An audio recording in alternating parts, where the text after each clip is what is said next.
Early, David. 1 minute, seconds early.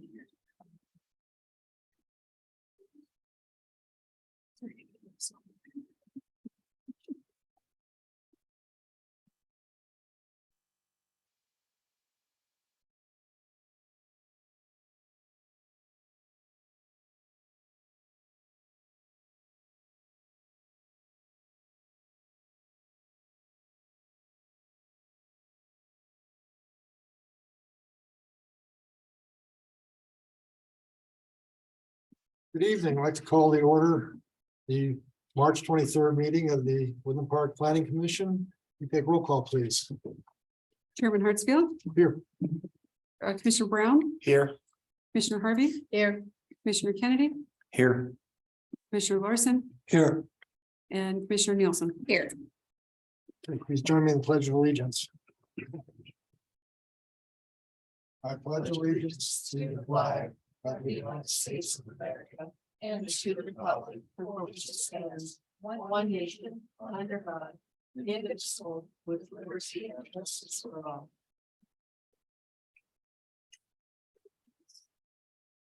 So we have the approval of the minutes from the March 9th meeting of the Planning Commission. I was not in attendance at that time, so I will abstain from voting on this issue. Any comments or corrections, commissioners? Yes, I have a major correction that I'd like to propose. And that's on page 3 of the minutes. The first full paragraph reads, Commissioner Larson made a statement first apologizing to the applicant, owner, staff, so on and so forth. I like to submit and I'm going to give you all a copy of it. And if you just take my pen and pass them on down. I'd like to replace that particular paragraph with what I'm posing here. And the reason I'm doing this is because I feel it is very important to fully address my reasons for my recusal. So remove that entire paragraph and replace it with the following. Commissioner Larson stated that he felt it was necessary to disclose information regarding the Stone Ridge Village project.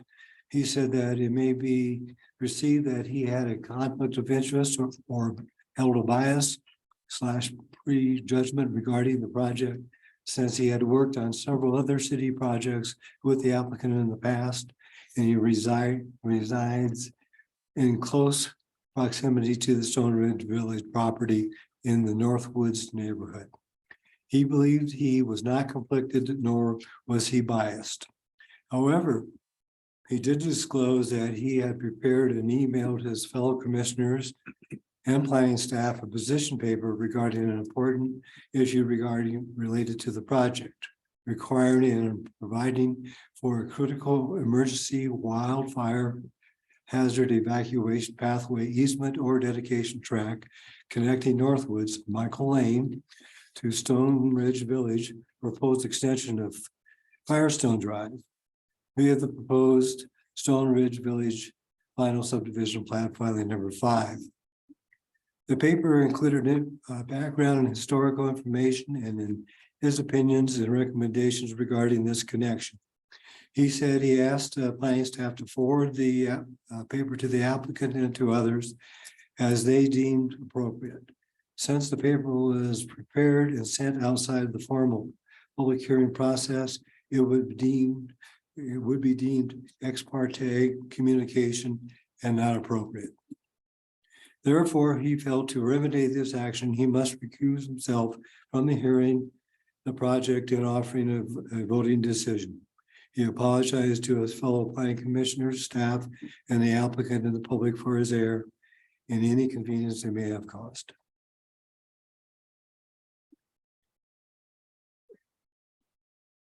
Would that be an acceptable modification to the commission?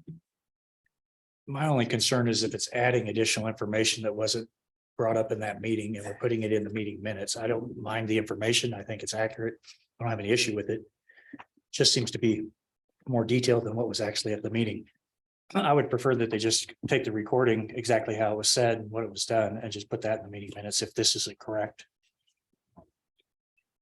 It seemed to me this is a level of detail beyond what's already done, and I think Commissioner Larson's concerns were identified.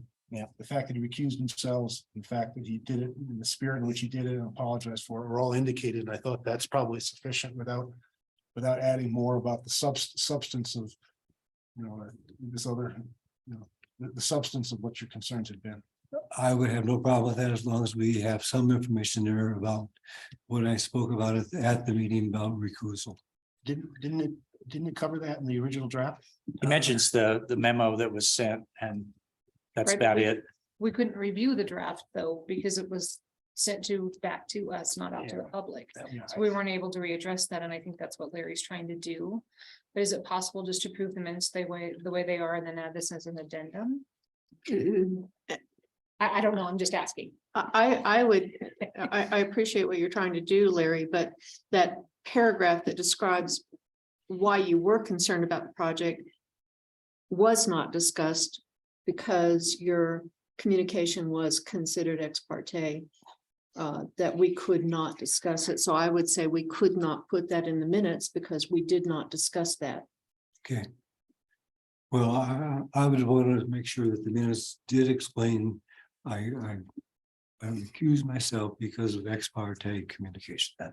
I think that's appropriate. Okay, Because your concerns, I'm going to guess are going to come up tonight in discussion with public comment, but we were not able to discuss those before because of the communication that you sent to the commissioners. Yep. So I don't believe that that belongs in the minutes. And by the way, I didn't get a copy of the minutes.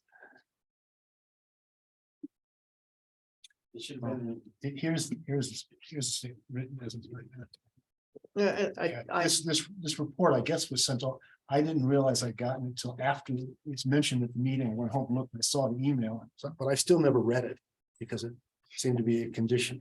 It should, but so it's floating around, but I. Yeah, in theory, we should not have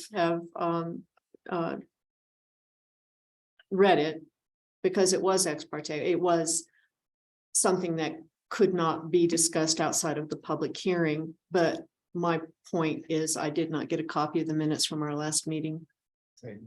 This is the section he was talking about. My sincere apologies if they were not in the packet that went out to the commission. They were in the packet that I received. I got. I didn't- mine too. I didn't get a packet. Mine too. Oh my, I'm terribly sorry. Well, I want brownies. That's just all there is to it. I am so sorry, Carol. But I have a suggestion here with regard to the paragraph in question. And I'm going to read the whole thing and it's at the very end where I'm going to make the suggested modification that I think covers what we're talking about. So in the minutes, it currently reads, Commissioner Larson made a statement, first apologizing to the applicant, owner, staff, planning commission, and members of the public for a decision of his that would affect the ability of this case to be heard tonight. He provided some background of his history with the property, informed the public of a memo he had written to the planning commission, and then, this is what I would insert, due to the quasi judicial contacts, recused himself from the case with another apology. You don't think ex parte? Or sorry, yeah, ex parte that I had the wrong phrase. I can live with that. That's And then due to his ex parte Or you could contacts. just say inform the public of a memo that was sent ex parte to the planning commission. I'm sticking with my version. That's fine. because- That's, sorry. Don't need to keep So going on. I due like to, yours, the version better. I know. I know that's what you're looking for. due to these ex parte contacts, recused himself from the case with another apologies. I move that the minutes be approved with the modification that Karen just read. I'll second that. Okay, let's. So hang on.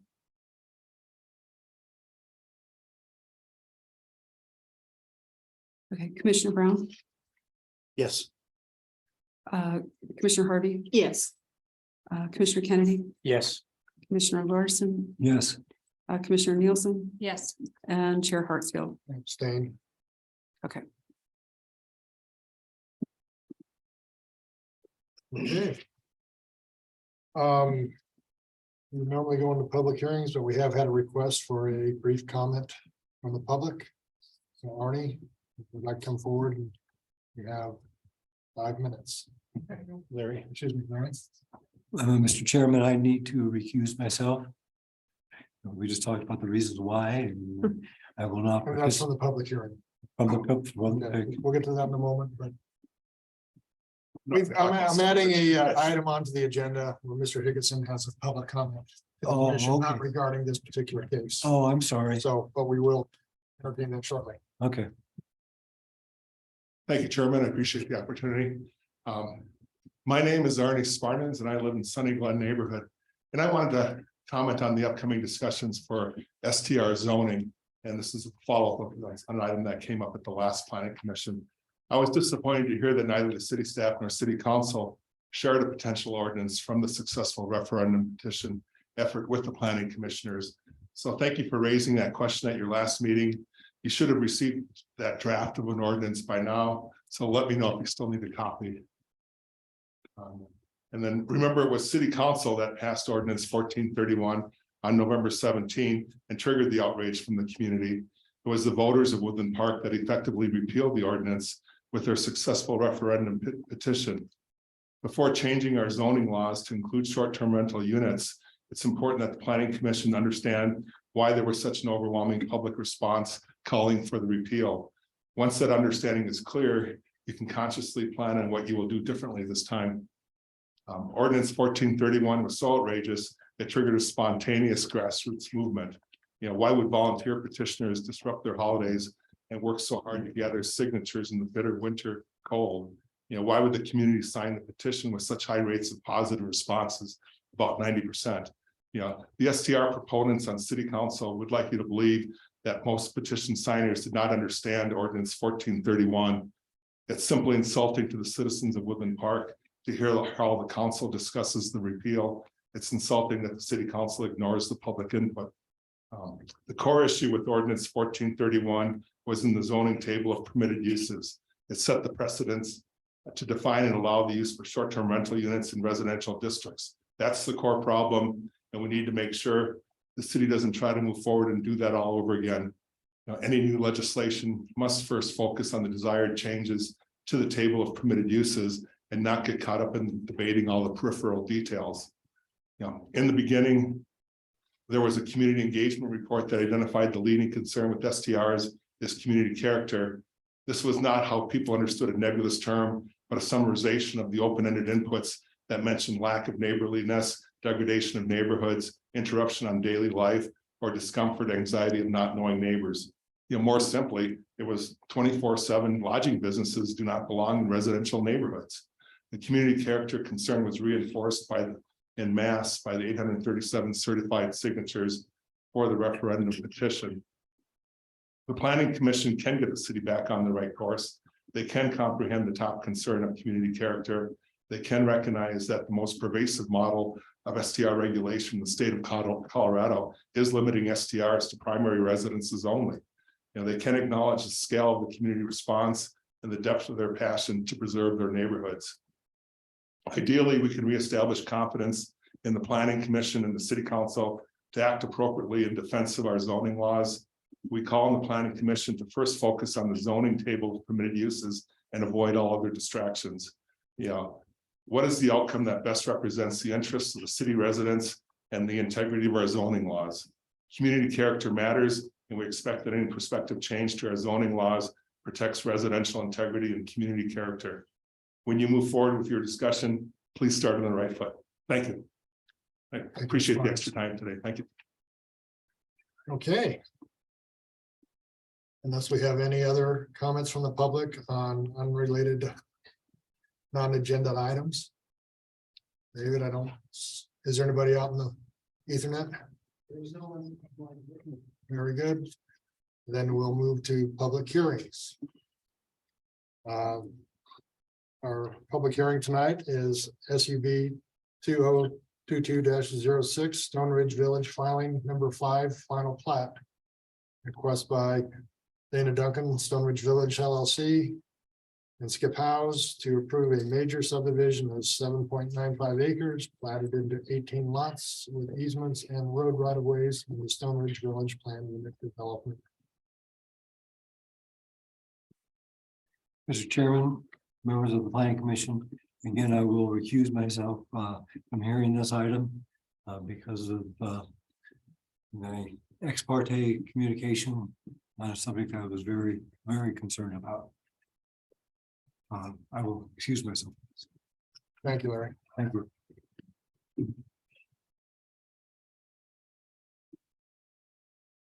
And assuming we have a presentation from staff, CJ? Yes, sir. Thank you, Mr. Chair. As stated, this request is by Stone Ridge Village LLC for a final plat of 18 lots of 7.95 acre tract of land. Stone Ridge Village PUD is located west of Highway 67 and is accessed from Stone Ridge Drive, which is directly west of Kelly's Road, as seen here on this vicinity map. Annexation of the 200-acre property was approved by the city in 2002. The property then got rezoned to planned unit development in 2004, which also included the development plan and preliminary plat. Since 2004, Stone Ridge Village filings 1 through 4 have gone through final plat approval process.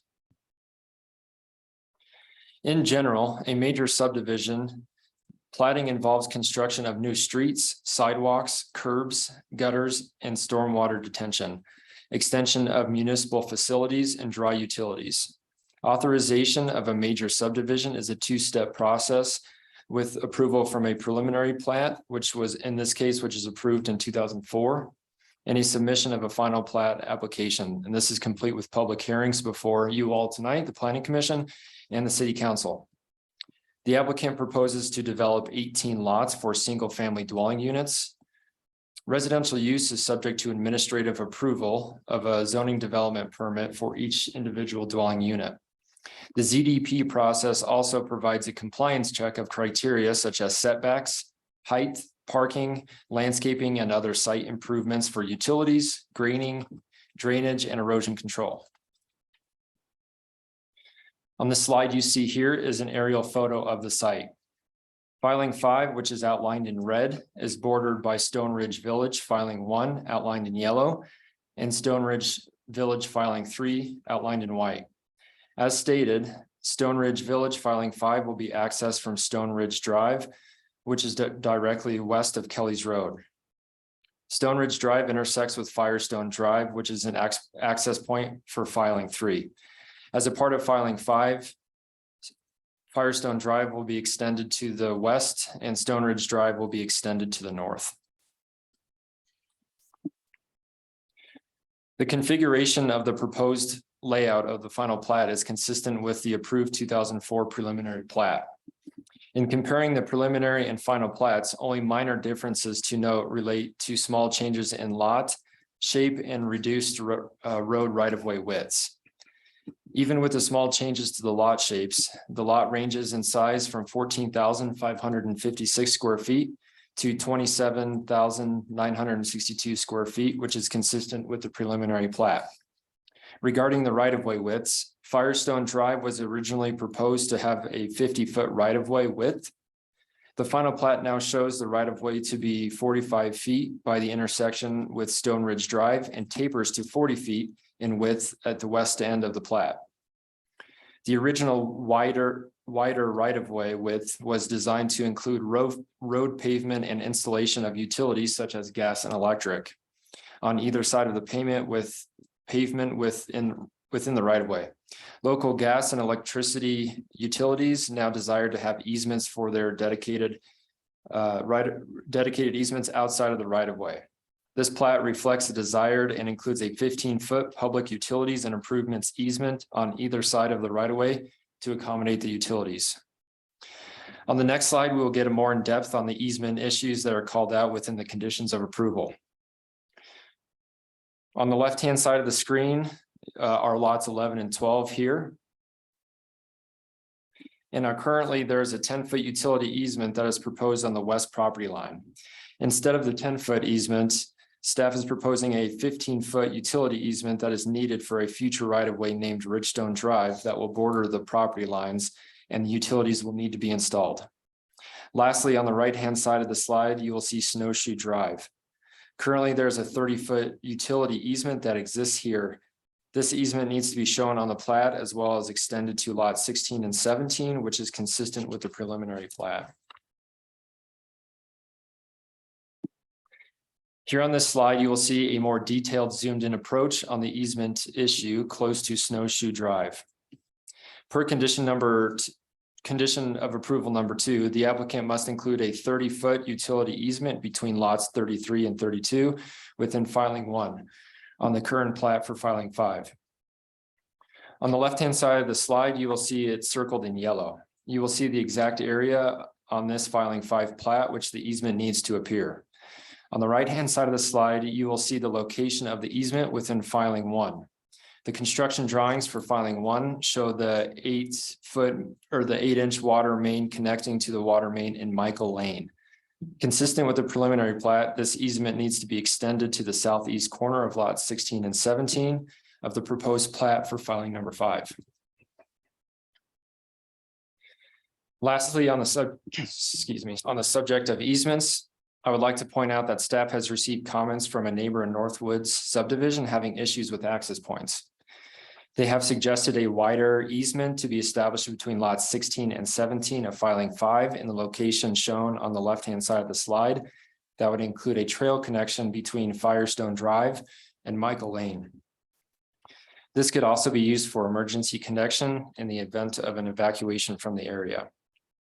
Staff relayed this concern via email to the applicant, and they submitted this rendering on the right-hand side of the slide of the approved preliminary plat, which calls out easement from Snowshoe Drive extending onto lots 16 and 17 of filing 5 and connecting to Michael Lane within the Northwood subdivision, as well as a dedicated right-of-way platted within Stone Ridge filing 1 to service the 10 acres owned by Spruce Ridge Properties LLC. The applicant has chosen not to modify the approved preliminary plan.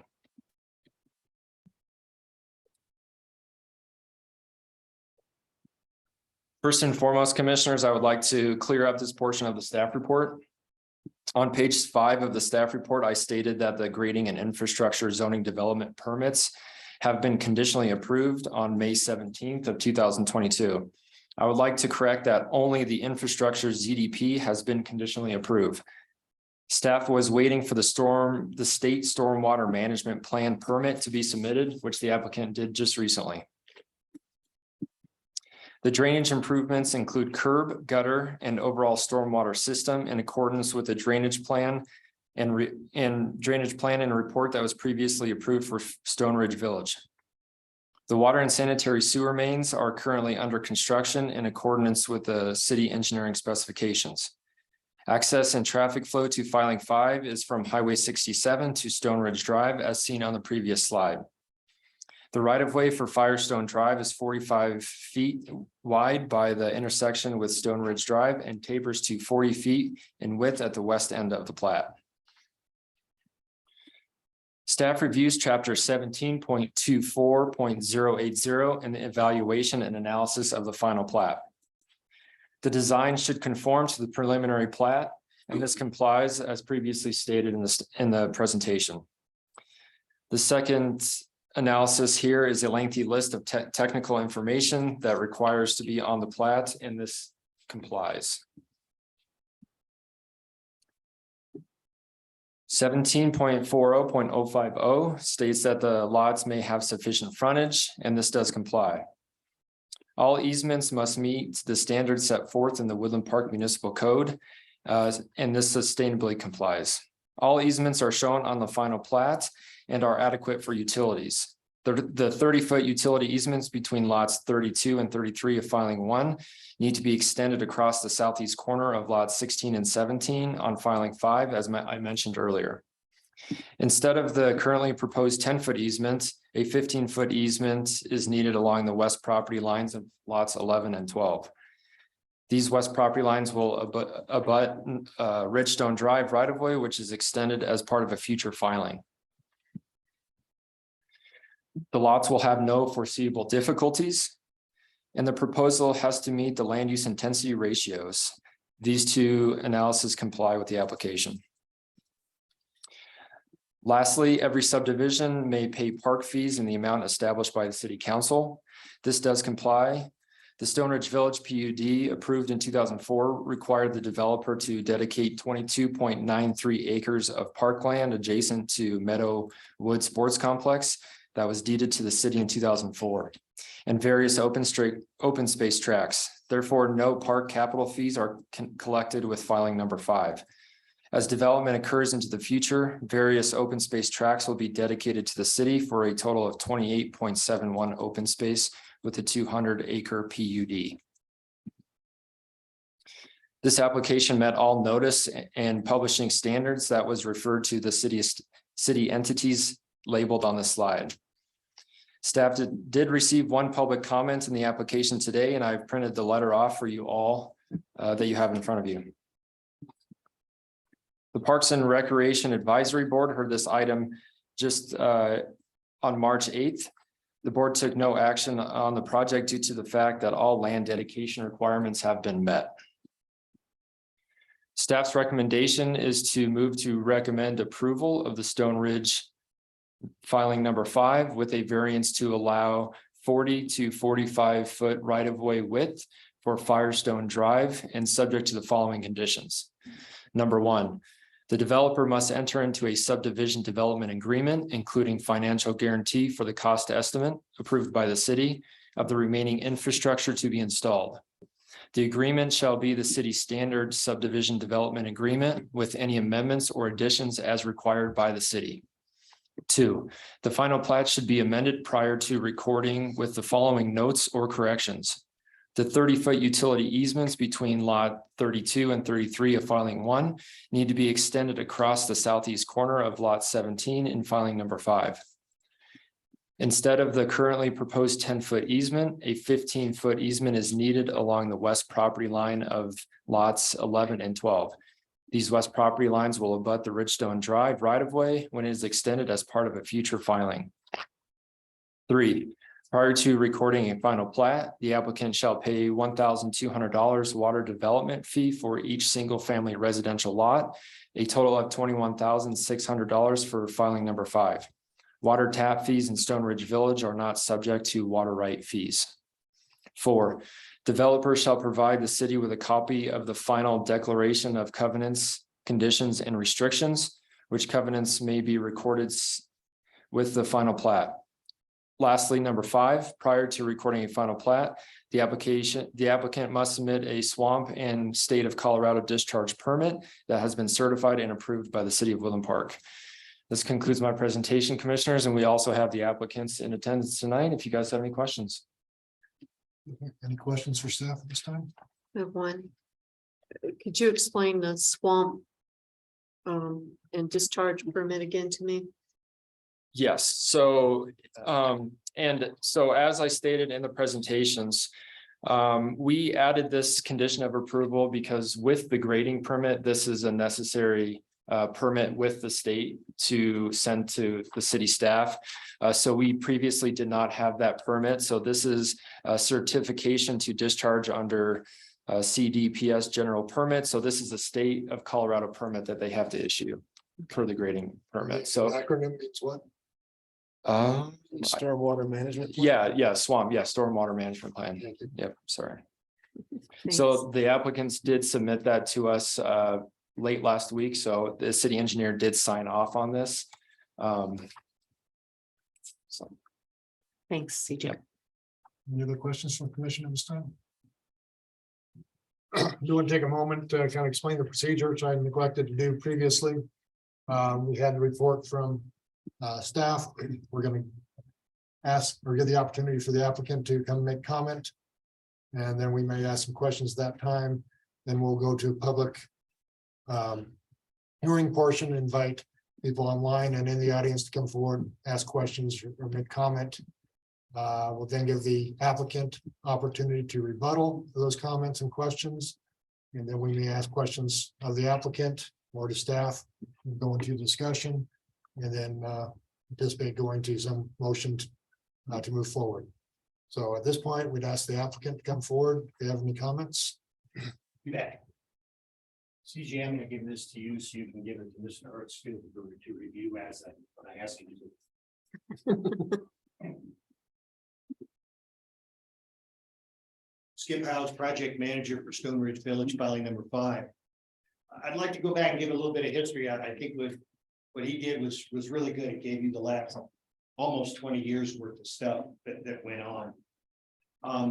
It was back probably a couple of years, 2.5 years ago, almost 3 years ago. IREA back then, Black Hills Energy and the gang came and said, hey, we don't want to put our infrastructure in the city road right away. The city spec currently still show locations for that in the standard section for the detail of a road right of way. And the reason for that was, I guess they got burned up in Castle Rock where they had to move a road and then they had to move all their stuff. So there were two choices. Either the city would sign off that they wouldn't move the road, or they had to figure out someplace else to put that. So with that in mind, they originally requested a 10-foot easement specifically for that process either way. This being PUD, you would normally have a 60-foot right of way. So in that particular case with filings 4, 3, and 2, and 1, we had 50-foot road right of way with 10 feet or which gave us anywhere from 60 to 70 feet of road right of way to include utilities. When we came into filing 4, we sat down with planning staff and you all approved it in the planning commission, or maybe you weren't here then, but the organization did. And it basically came up that if we were going to continue with the same type of road right of way and add 10 feet and 10 feet, we were going to have a treeless corridor that was pretty phenomenal in width. So with this being a PUD, the decision was, hey, let's try this and see how it works. So in filing 4, we went to a 40-foot right of way with 10 feet either side or 60 feet in total. It worked very, very well. Long story short, Black Hills and Intermountain Core Cooperative come out in last year and go, we want 15 feet.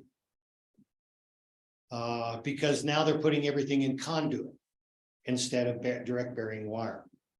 So what ended up happening is the reason why the short distance coming in on Firestone off of Stone Ridge Drive is 45 feet is because 5 feet was planned when we platted the backside of the one lot on the corner. So that once you get past that lot, we go back to 40 feet with 15 feet either side.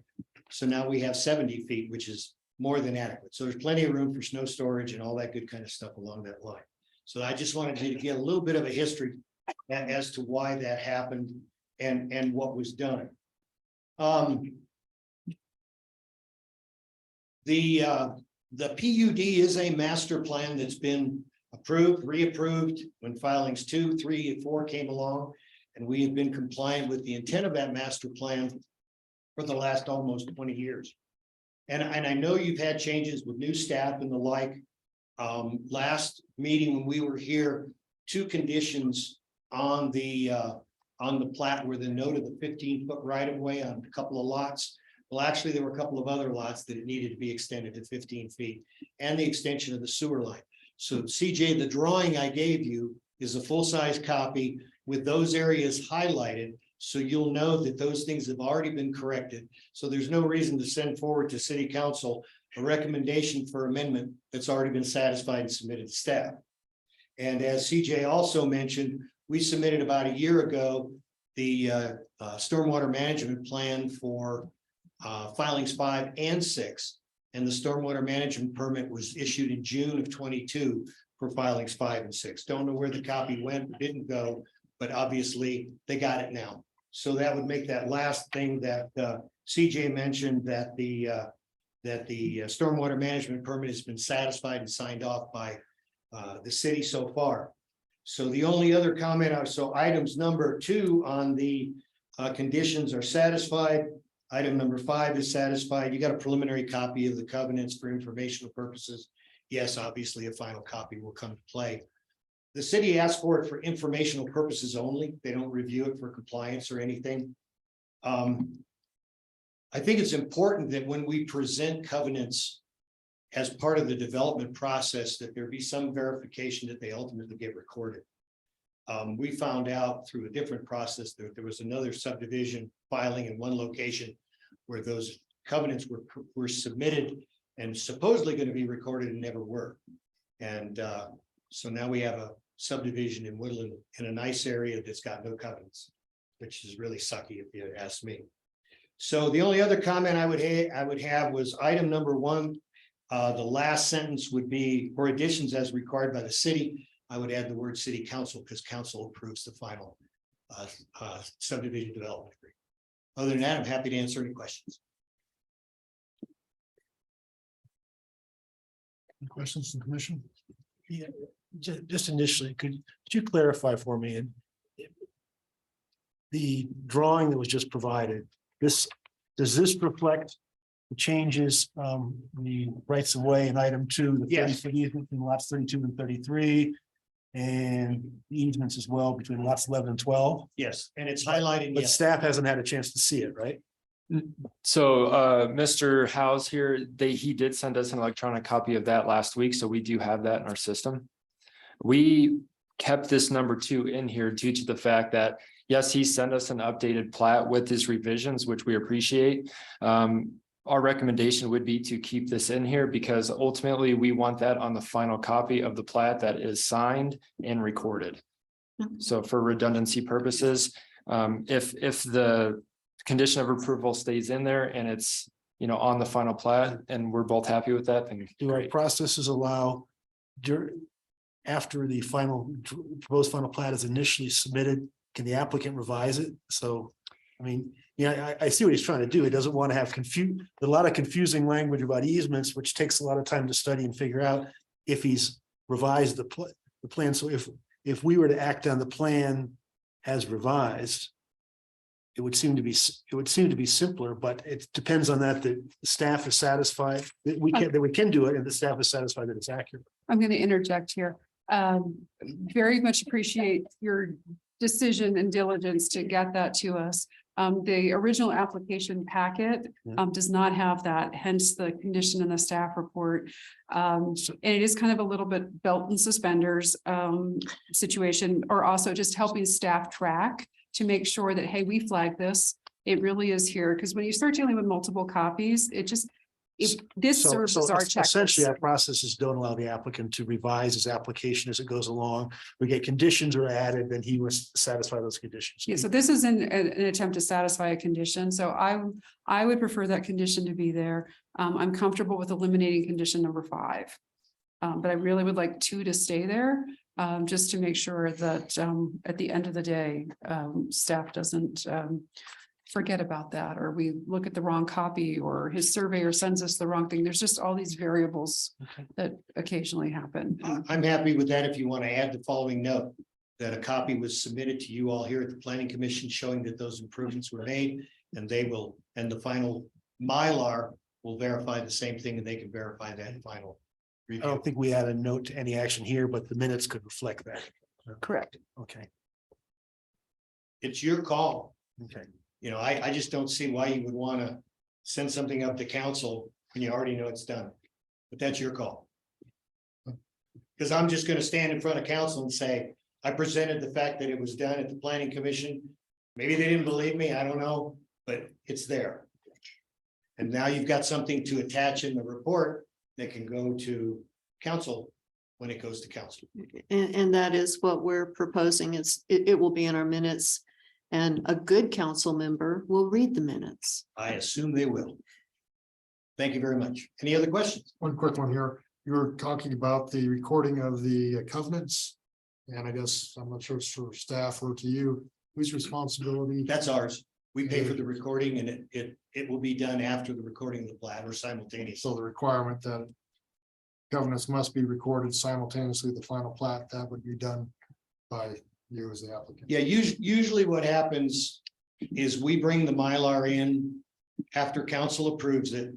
If there's any changes, notes added, we got a spelling error, anything like that, we pass those on to Rampart Surveys.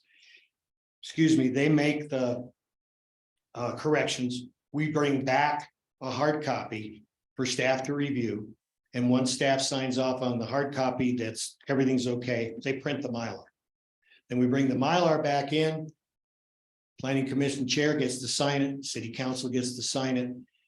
Clerk signs off on it, it goes over to the Teller County Clerk and Recorder. They sign off for the payment of taxes, you guys get your check for the water fees. And we get that, we'll usually send that off through the title company.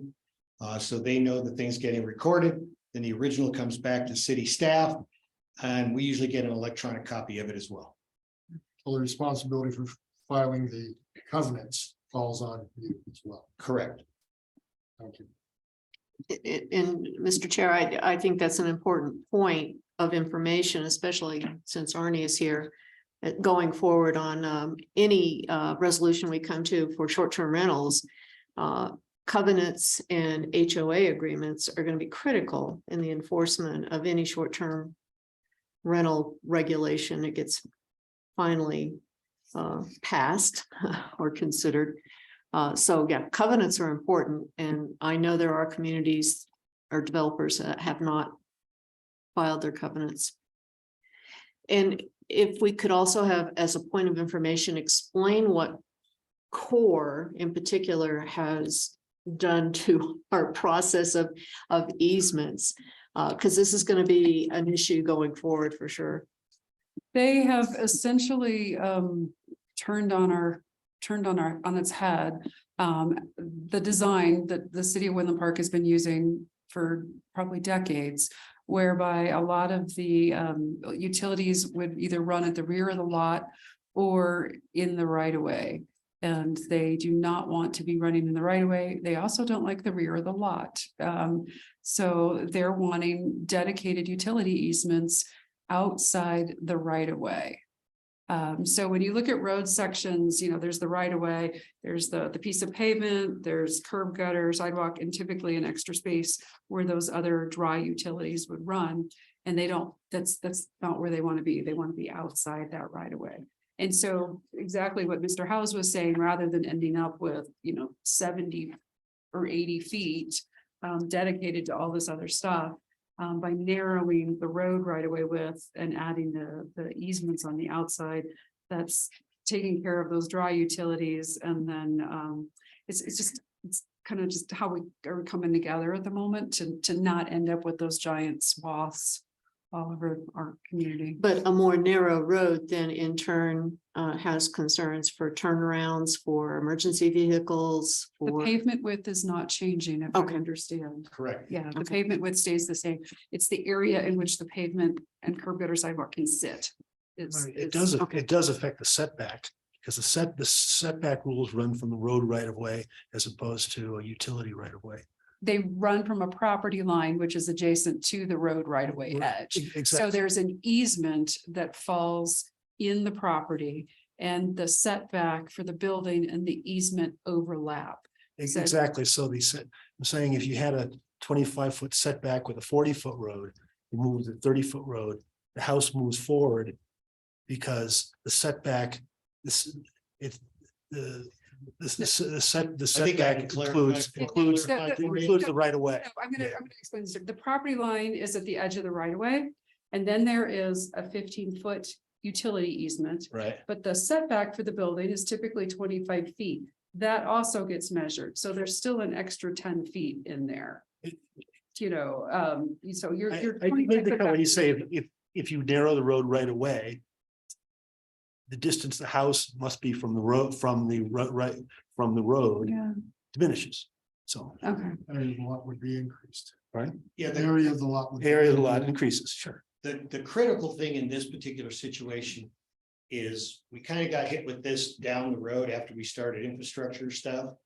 And the city code for water and sewer services requires a shut off at the property line, but then we extend the sewer and the water service another 13 feet past. So in this filing, we've been working very closely with CPI and as CORE's contractor to make sure that their stuff goes towards the road, not behind the water and sewer services that stub out into the lot, so that the home builders and the excavators aren't having to dig around electrical to come in from that standpoint. And CPI worked with us very well on that. So they didn't go all the way to the full 15 feet. Sometimes they were 13, and they're putting everything in conduit now and concrete vaults for connections, stuff like that. So That's probably their costs have gone triple what they were in filing for.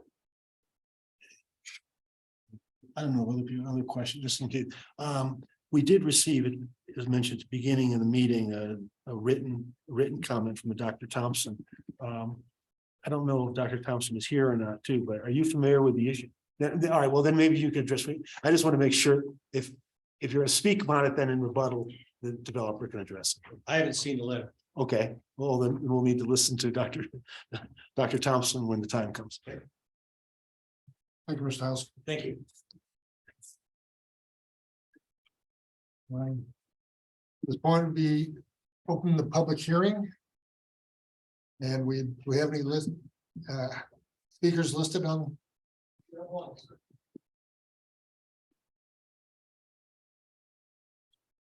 While we're waiting for Dave, commissioners, as point of, for the record, the letter that you all have in front of you was submitted just right before this hearing. Well, conveniently, Ms. Thompson is or Dr. Thompson is our first speaker. Thank you. I hate to think of this as a rebuttal. So much as I just have concern because I've had very good interactions and discussions about this.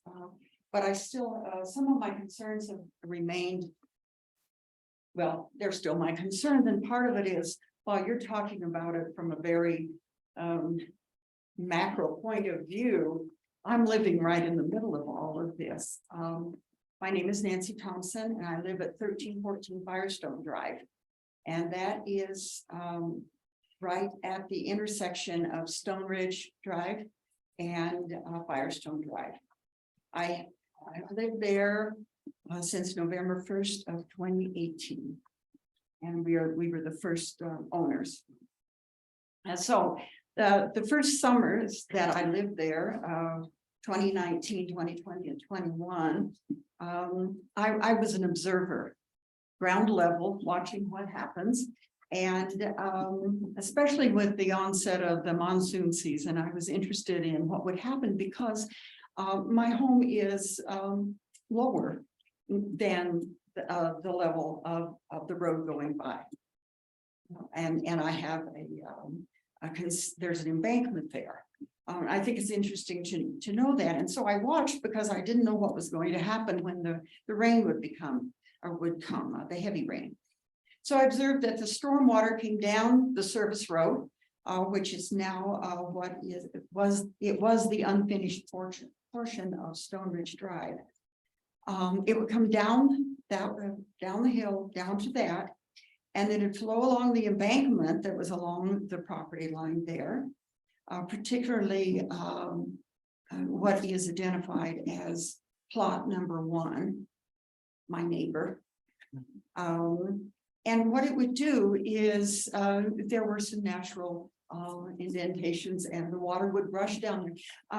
Lot number 1 is the lowest in the area.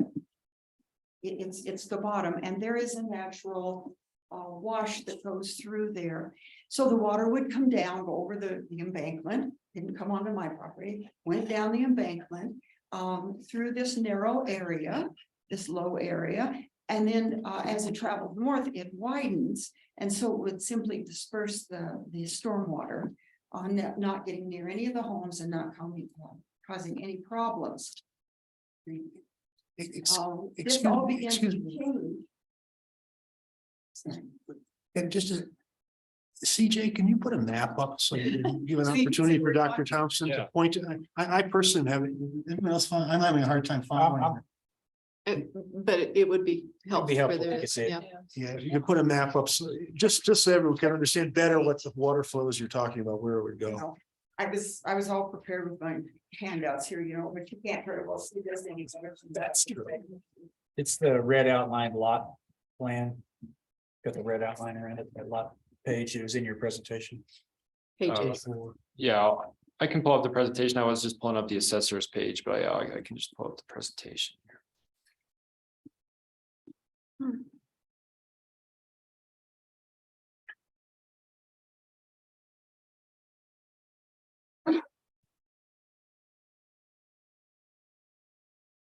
There we go. Okay.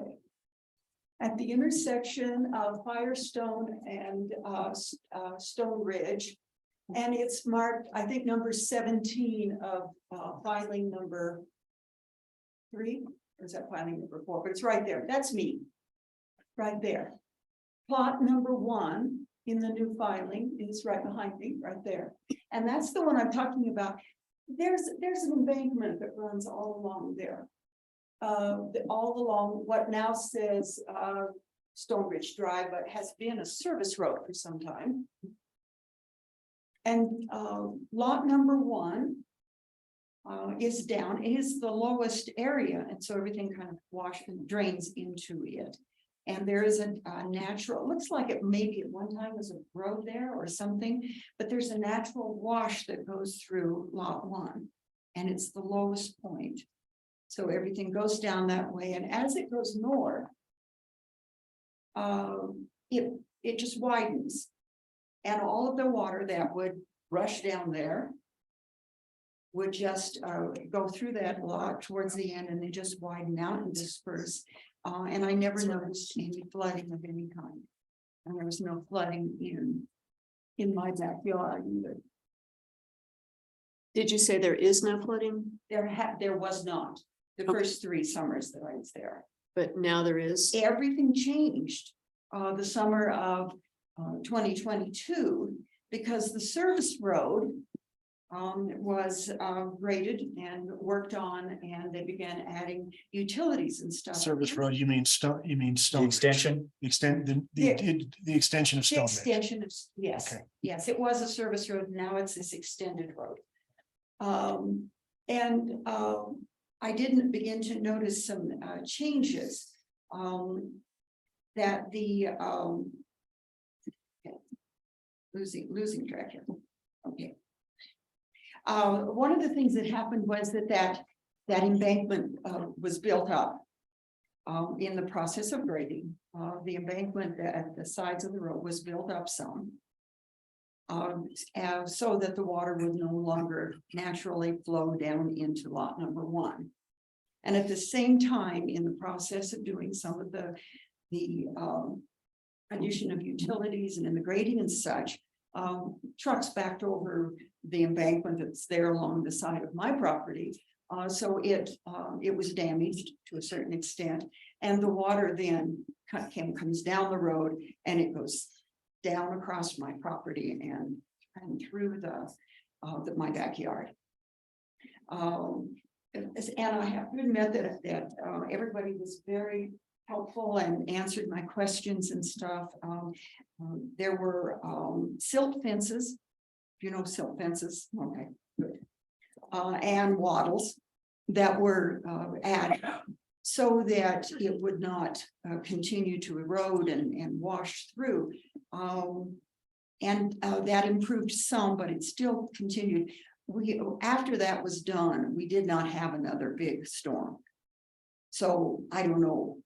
And it's the I don't know that's worrying me, that I'm not quite sure what's going to happen, if that's really been taken care of. I was sure that with the gutters and with a curve, with vertical curbing along there, that would conduct all the water that would wash down, and that it would flow to the end of. Is that the west end or is that the north end of the extension? We'll call it north. You know, it all sits on an angle, you know, so it's off a little, it's hard.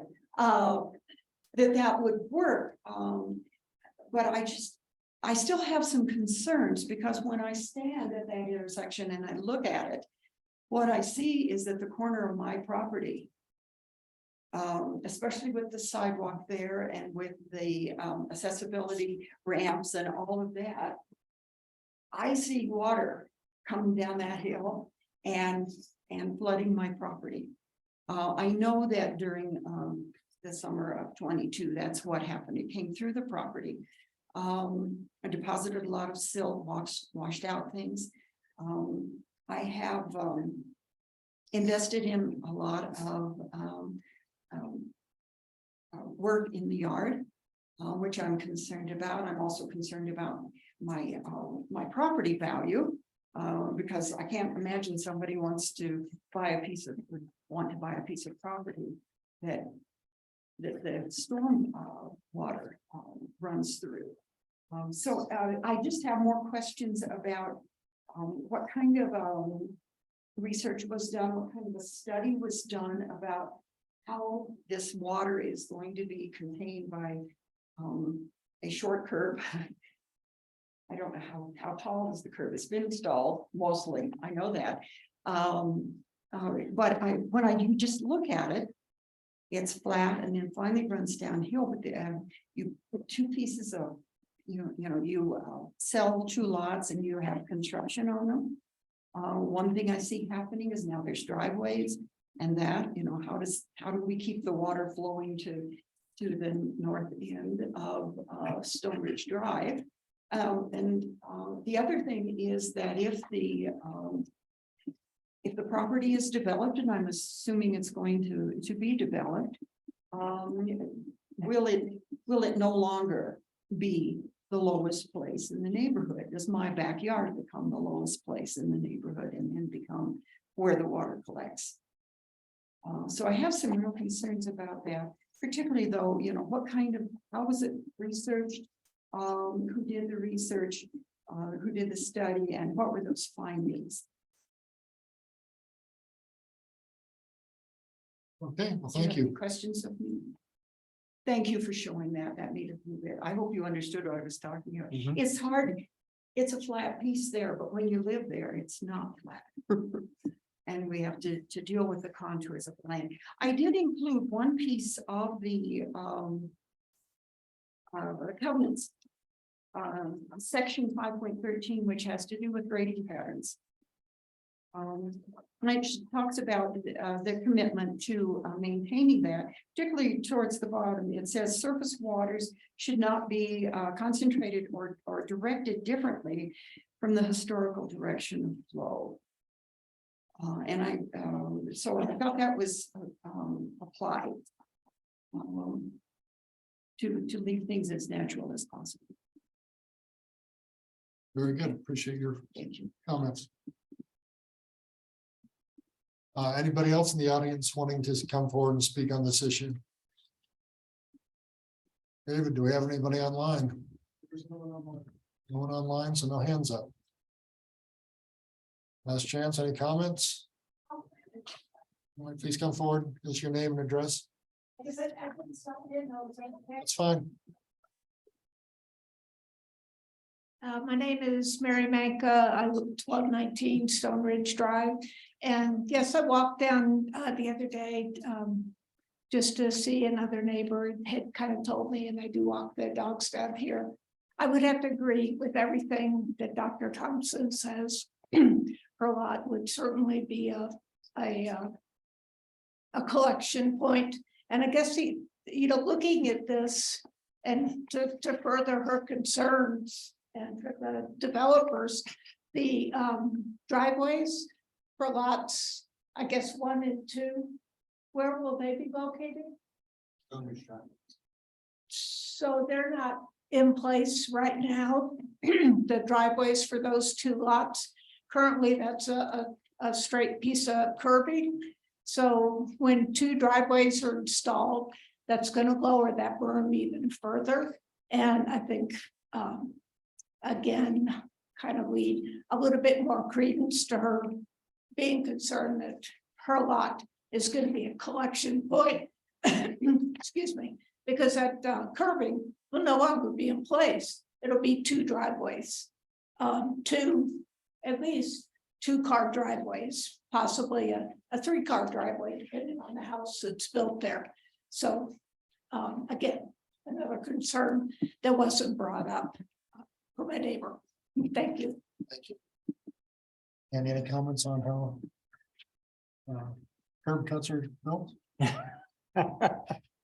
I was wondering if we had stormwater under pavement. any collection with the culverts and storm pipes, or it's all surface run. But I was asking him on his rebuttal. Last chance, anyone else wanting to make comment? And we will give the applicant opportunity to come back and address those comments that have been made. Skip past Stone Ridge Village. I'll do my best.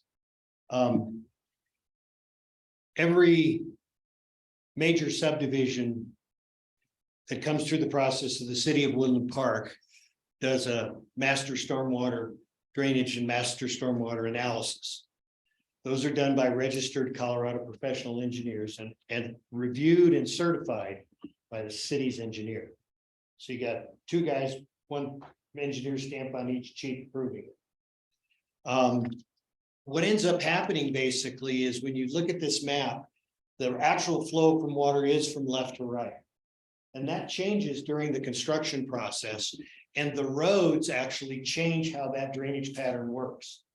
So if you were to look at the lots that are listed as 3, 4, 5, if they were going to drain to the street, the water from them, based on the plan, would not make it across the street. It would hit the street and then go one direction or the other. Stone Ridge Drive is designed for a transfer point. The road actually has a little bit of a crown to it, so it goes out a certain distance, and then what I'm going to call the southerly part drains to the intersection of Stone Ridge Drive and Firestone, makes the curve and goes down into drop structures that carry it down into the detention pond. I don't know the exact point without looking at the drawings, but maybe about where that red line is, or a little bit further one way or the other. The water then goes to the north. And at the very northerly corner of lot 3 in the road right of way would be another drop inlet structure that will be collecting the water that will ultimately take the water northeasterly down Ridgestone to tie into the drop structures that are installed along the intersection of Firestone and Filing 3 running into Ridgestone. So the plan is you collect, transport, dump into a drop structure, it goes to the detention pond where it sits so that it can be released at historic or below. We met with Dr. Thompson last summer. We reviewed the situation with her. We installed some additional silt fence, put some stuff up. And what you're going to have along the extension of Stone Ridge Drive on that side of the road from the intersection of Firestone is you're going to have a continuation to the north of an 8-foot sidewalk. That sidewalk is going to be set at the top and back of curb 8 feet out. So when the driveways are installed for lot 1 and 2, they will have to meet the 6% requirement of a driveway off the road right of way, including the requirements for the city sidewalk to be maintained at a slope and then go down or up into the lot. There's the section of the covenants that she references to the lot use when a builder or a homeowner develops the lot and builds a house on it. The covenants control the lot. The city controls the drainage and the analysis of where everything goes. So that section of the covenant applies to the property owner and the builder when they're building the lot. The builder submits a site plan to the city of Woodland Park. Planning staff reviews it, engineering reviews it. They look at drainage direction, flow, absorption, whether they're doing on-site infiltration or it's running surface or whatever. All that comes into play. So if you wanted to change the flow of your the grading around your lot, you would have to meet the covenants. But the development works to the city standards. Covenants apply to you. So, may I? Go. May I ask a question? Sure. The reality is, if someone, and they probably will build in lot number 1, they will build a foundation, probably pretty much in the middle of the line. Don't know. Where the lowest place is, but then that does make my lot the lowest place in the area, if that is built up. Well, that assumption could be true, or it could be different. What's interesting about it is when you take the properties and you ultimately put a house on it, you control the drainage. The only thing that falls on your lot is what falls from the sky, which is going to be at historical or less. So you shouldn't get, unless we had a 500-year storm, you shouldn't get water overflowing the curb. It should continue in the curb, because the curb, from top of curb to top of curb, all the way across the road, that is defined engineering wise as the drainage way. It's not just the little section of curb that handles the water. The little section of curb handles the water for nuisance rains. But the 24-foot mat plus 5 feet of curb on total, so almost 30 feet. And Stone Ridge Drive is a wider road than Firestone is. So that has the capacity to carry more water. So water coming from the left across lots 3, 4, 5 is going to run into the road and divert either northeasterly off of Firestone or to the north and then easterly off of Ridgestone. So the theory behind all this design and meetings, the Pikes Peak regional requirements are that once it's developed and everything happens, what falls on your lot and that little section of road right away between your lot and the curb and sidewalk, that's about it.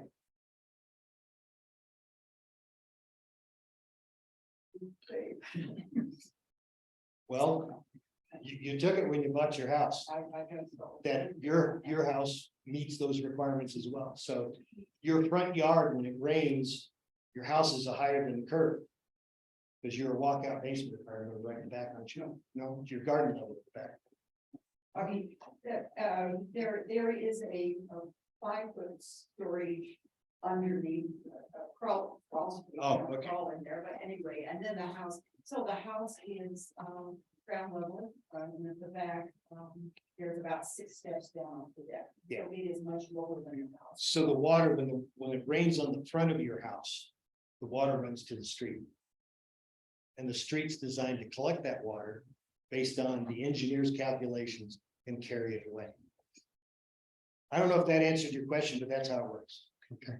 Well, Mr. Howes, any questions from the commission? Yeah, so mine was just with regard to how much surface drainage on the streets versus storm collection underground pipes to take it away. Is it all surface flow or is it? So you do have some structures. Yeah, a collecting Firestone detention. from the left to the right is all surface. Then it continues down Firestone and about 2/3 of the way down on the curb. When Firestone curves and filing 3 over, there's a drop structure on the right and left that carry that water. And then that goes back down and through an underground system ends up in the large detention pond. But that's and- past her lot further Yes. down. Yes. Okay. So there's no underground structures No, upstream from her. no. So she gets the surface flow on the street, which will be designed to carry it. And some of it will actually make the turn on the right side going down on Firestone. The water is actually designed to turn and head easterly on Stone Ridge Drive into the drop structure that's on the corner of Snowshoe and Stone Ridge. I was looking at the latest Google satellite view and it does show that the curb and sidewalk improvements do not go on the side of her lot, just across the front. Is that correct? That's the way it exists now. Currently, okay, so those improvements will come with this. There's an 8-foot sidewalk that build would out. go on her left side on the Stone Ridge side. How much of the detail of this engineering is reflected in the stormwater management plan? All of it. Okay, there's some comment I thought from the staff suggesting that the last condition was not critical. Stormwater management plan being approved prior to filing. I'm just trying to understand, why is the reason it's not critical? Just mean. It sounds like Because it's been filed important that it already. be addressed. They said it had to have it already. Because it's approved by the engineering for the infrastructure and it's just. The last condition, number 5, that you're questioning Yeah. was related to the stormwater management plan, and it's something that's issued by the state. in conjunction with it, that we need as part of our files for issuing the grading and infrastructure construction permits. So it was a piece of documentation we were missing and wanted to make sure we had that. It's a little bit separate from the overall design of stormwater and engineering for the property. It's Was- more about the paperwork and the permits to actually do the work. Was that with the PUD approval, the storm water management plan? I believe that was the PUD and the preliminary plat at that time. The stormwater management plan is unique to each filing, Okay, and we submit that with our engineered drawings. We submitted filing 5 and 6 with preliminary engineering, and that had our stormwater management plan in it. And what we do is we work with Sam Kurzak, your city construction supervisor. He checks things, he'll call me and say, hey, you need to check this, or this is happening, or that's happening. And after major events, we check to make sure like the silt fence is still in place. The wattles are working. If there's a sump area that we're using to catch water and erosion, we get those cleaned out so that we don't get any offsite erosion. and right now, that's the nature of developing this particular lot, correct? It's the nature of developing everything. Yeah. That's the process we follow with the city engineering department, CDPHE at the state, and then the infield operations. Got it. I guess the reason we're proposing to eliminate condition number 5, because that's stormwater management plan has been approved. And the permit was issued. From the state. And we received documentation of the permit issuance. The swamp, gotcha. Yes. Yep, from the state. Okay. Any other questions for Mr. House? All right, thank you. Thank you. Public comment is closed. Discussion, questions for staff? Just as a discussion point, the fact that that lot has had to be managed with berms and silt fencing temporarily. I would think that the curb and sidewalk installation, that the elevation of the street would be designed to carry water away in either direction, depending on the way they set it up. And that would be a better gutter system basically for that water. Should keep it out of your lot, but hopefully that's the case. We keep the silt fence in place until the vegetation is in place and light. And we left all the, in filing 4, we left everything in place for 2 years. Yeah.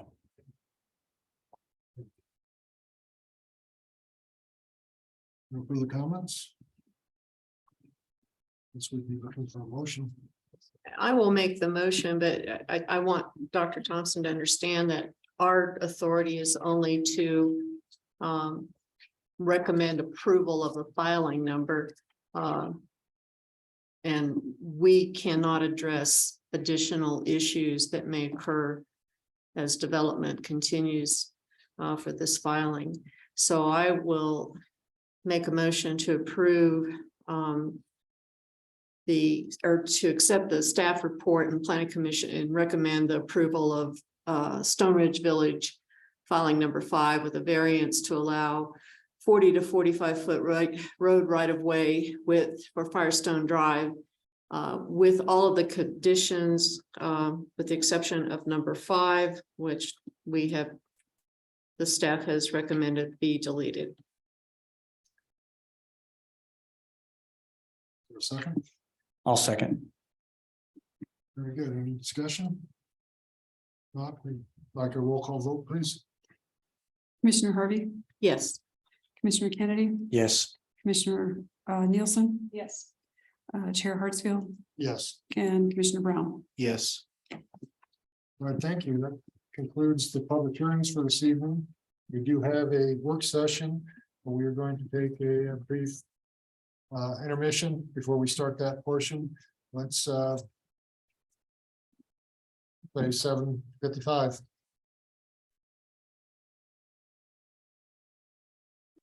Can't zoom, there's no. We call, restart the meeting. You're good? Let's Please go on to the meetings, it's too late. restart the meeting for tonight. We continue with our work session. We're looking at definitions for the development code review. And we're starting with the letter N. First issue is natural erosion. Aaron, thoughts or comments? No, just that we're making slow but steady progress. The chair and I talked about how far we wanted to get tonight, and it's probably more time related. So our usual between 9:30 and 10, ideally at the end of a letter. So we have a clean break point. And then Jen and I were talking just yesterday, strategy and just where we are. And we recognize there are some things we need to get back to you with. So we were envisioning that at the next work session, you know, especially around the definitions to get back with you. Since so many of these definitions really inform where we head next and how we look at some of the other things, you know, within the regulations. So that's where we are at this point. So with that, Jen, you're up. Is there a Zoom link available? Usually one of the calendars gone, I guess, because it's too late in the evening. Before we're using a Zoom link so we can read the screen. Yeah, turn your mic on. Sorry.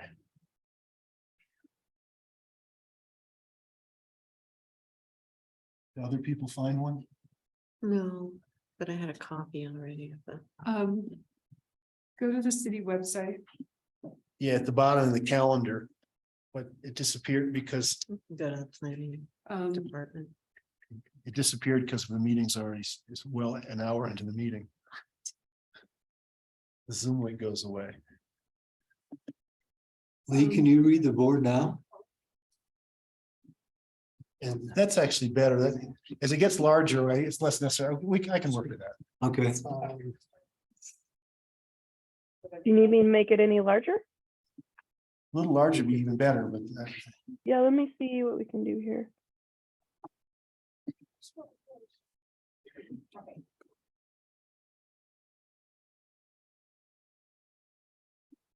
Is that a little bit better?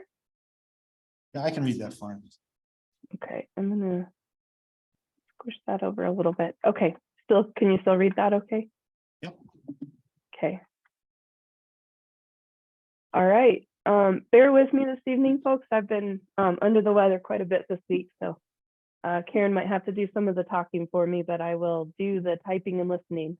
So looks like we are starting with N, which is natural erosion. Our first comment isn't until nonprofit use. So we have natural erosion, non-conforming use, non-illuminated sign are three that didn't have any specific comments.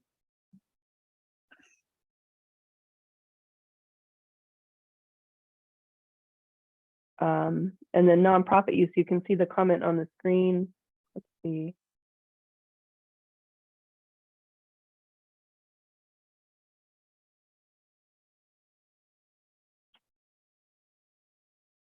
I think they all say pretty much the same, that nonprofit is is not really a land use. It's more of an organizational structure of a business. Yep, I agree. We will most likely take this definition out, but we'll just come through the code and make sure we haven't left anything out. And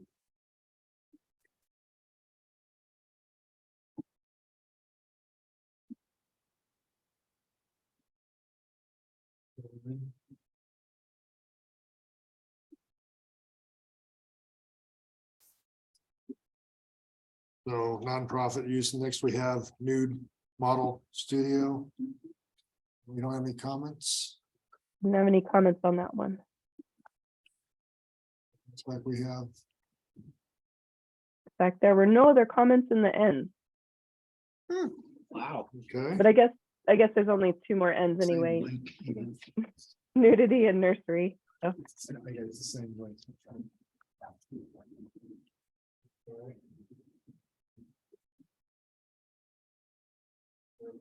Office with comments there.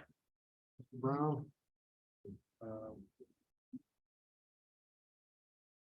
There were a couple comments on office. Oh, using the word office in the definition, I agree with that. We can take a look at that.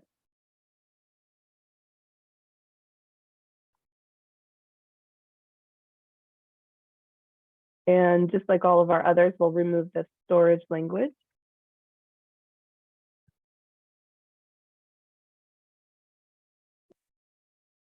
There is a comment, this is worth discussing.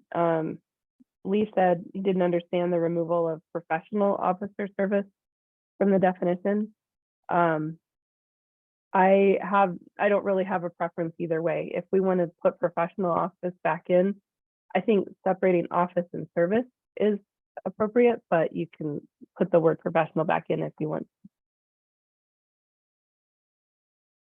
I think it clarifies what an office is. A professional office? Mm-hmm. Okay.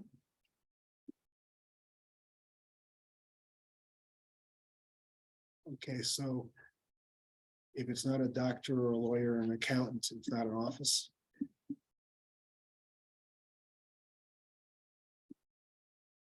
That's what I was wondering, because it almost implies that there's an unprofessional office. I mean, professional, typically you think of doctors, lawyers, accountants, but it could be other things too, or just an office for.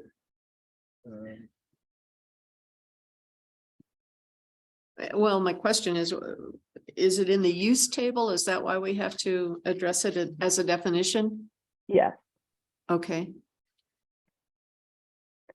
And Karen, do you have a preference either way on that? Professional office versus office?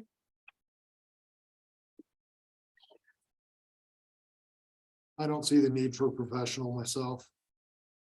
Office, office means office. Yeah. Well, part of what happens is, like, contractors, construction services can have offices. But a lot of times they come with, warehouses or other storage yards. So, I've consistently seen the phrase professional office, which includes things like, government, nonprofit, so it really is, does encompass, the accountants, real estate offices, just, it's kind of a broad. Office means facility where clerical, administrative, where supervisory work is accomplished. You can throw in Something is it- professional or bureaucratic Oh. work as well. When we look at the definition, it says means office of the members of a recognized professionally maintained. A recognized profession. Is that a licensed profession? Is it only doctors and lawyers? It certainly doesn't mean a government type office. Architects, don't forget. Doctors, lawyers, you have to have a license. The professional. You need licenses, one definition. of license. So is there? Is there differentiation in the usage? And I'm sorry, I'm If a still contractor's licensed, is he a professional? behind here. John, were you reading from your definitions over here? Mhm. That's a good source.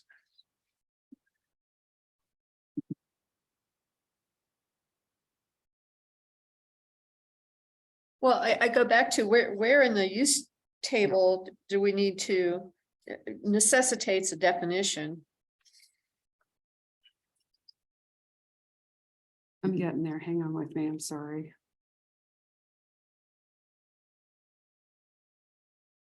I'm just going to go by memory, Carol, but I think that under the commercial districts, we do have office as of either permitted or conditional use. Or is it called professional?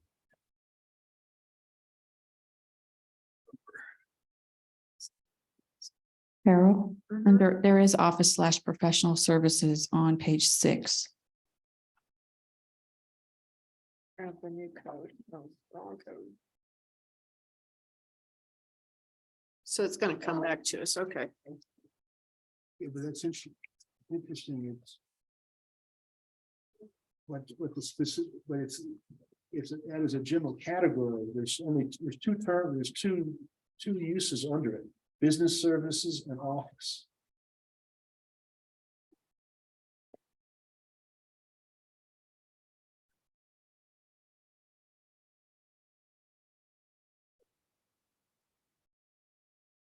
So I guess you could argue that business services would cover the contractors and whatnot, and office would cover, or the other way around, business services would cover the professional and offices would cover the other. In the site building design standards, there's a reference to open space areas required certain lot size for multifamily residential, office dash retail. So office is used there. So we need to define what office is for that. For the open space requirement. Office needs to be defined, that's all. The office include a place where you see clients? What if you're not a doctor or lawyer? What if you are contractor? What if you're a masseur? What are the possibilities? Any, does it matter? An office is a space where the employees of an organization, as well as other participants, form administrative work in order to support or realize various objects and goals of that organization. It sounds pretty long, but it's the right idea. Where is that from?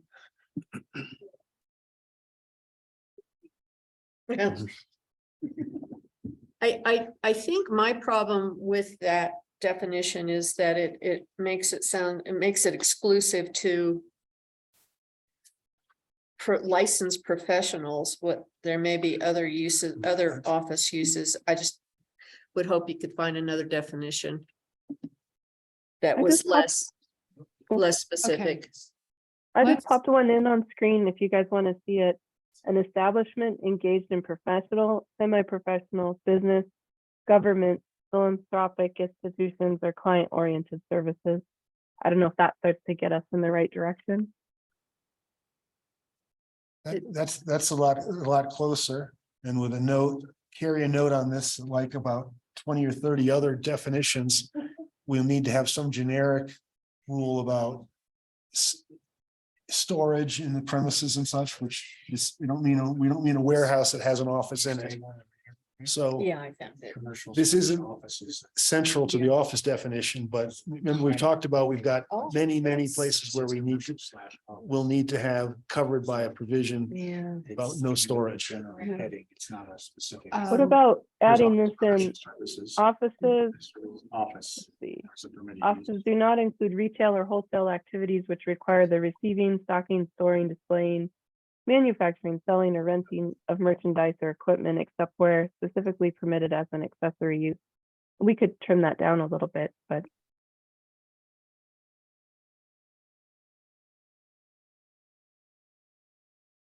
I kind of lean towards administrative functions. Bookkeeping, answering the phone. That's the right idea. It seems like. Well, that's I think where the client oriented services really mhm. helps to cover that. In my opinion.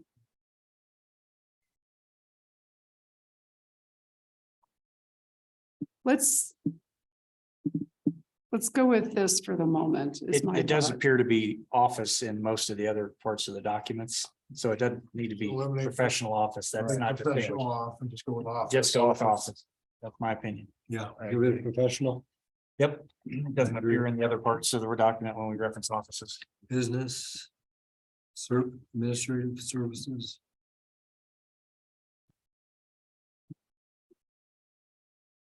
Okay. Off-premise signs.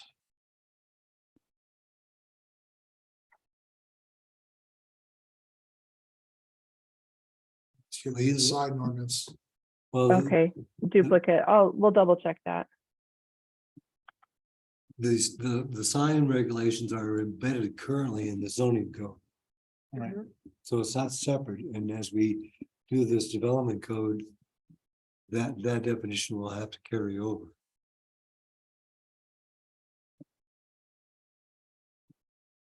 Where's the duplicated, Lee? Pardon? Where's the duplicated? No, I just, in a number of the places, I just, where we had sign definitions here, in the sign section, we have the sign, we have a full set of sign definitions in the sign section. And a full set of sign definitions here.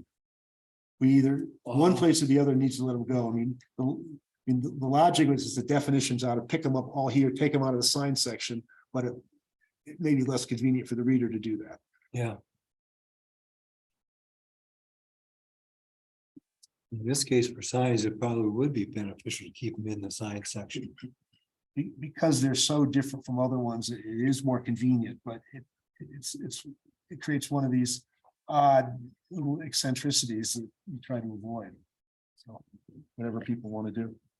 But signs, the sign usage or signage is not specific to a zone, it's across the board. Right. So I think the definitions should be included in the sign section and the definition and not in these specific definitions.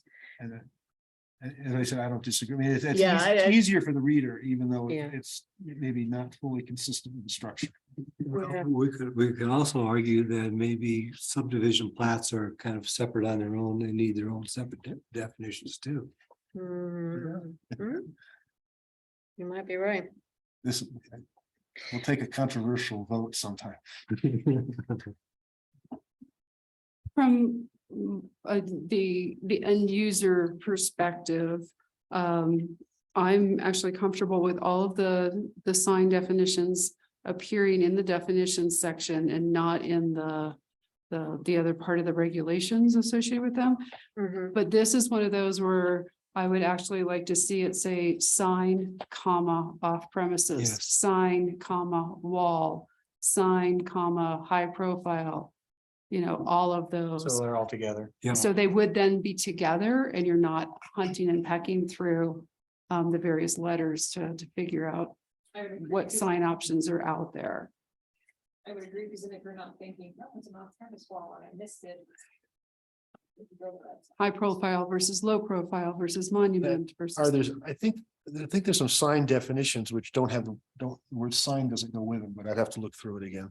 I'm sorry, say that. Aren't there some sign definitions where the word sign isn't really, it's other than names of sign types? So I don't think it'll necessarily put them all together, but it gets them closer. Well, we haven't gotten to the S section yet. so Yeah, maybe- we'll see. But I agree with Karen. Let's do that. Yeah. Open space.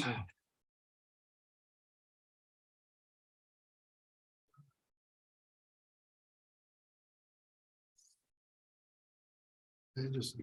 clerical Looks like- Yeah, looks like we just need to add means like all the others. Yes. And just keep in mind, we will update this definition after the parks plan is complete as well, just to make sure we're consistent. No other comments on open space? Taking us to outdoor vending.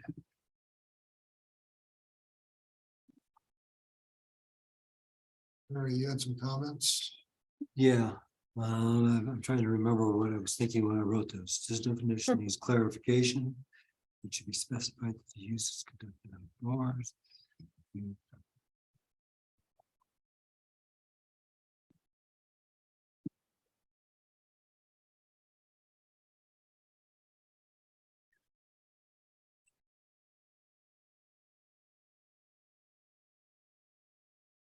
Yeah, I guess I was thinking that, well, again, I thought the definition needed a little bit more clarification.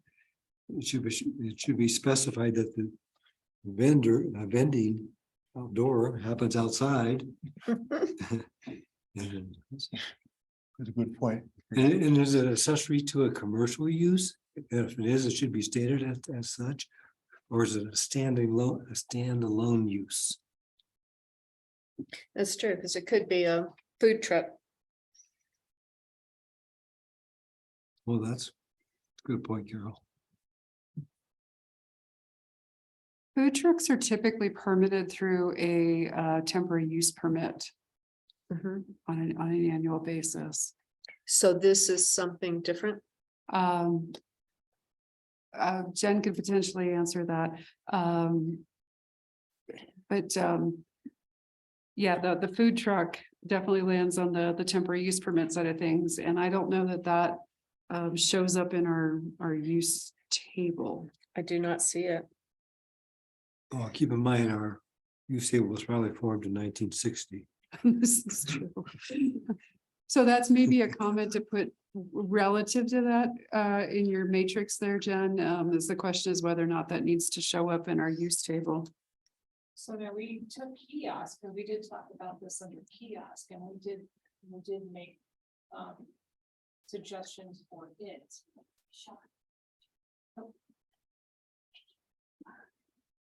So we did talk about kiosk, and that there should be some suggestions around that, because we went over a lot of that when we were talking about vending.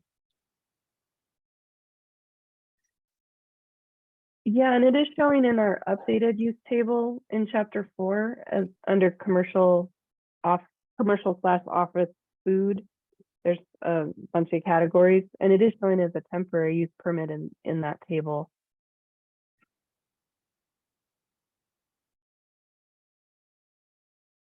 Sorry, Jen, what was the section of the use table you're pointing to? It is, sorry, I just zoomed away from it for a second. Let's see what page I'm on. 5. I have too many documents open here. Yeah, page 5. Yeah, outdoor vending is there. Yep, it's under commercial / office. That's the big header, and then food, and then outdoor vending. And those are all temporary, gotcha. So, yeah, that definition is necessary.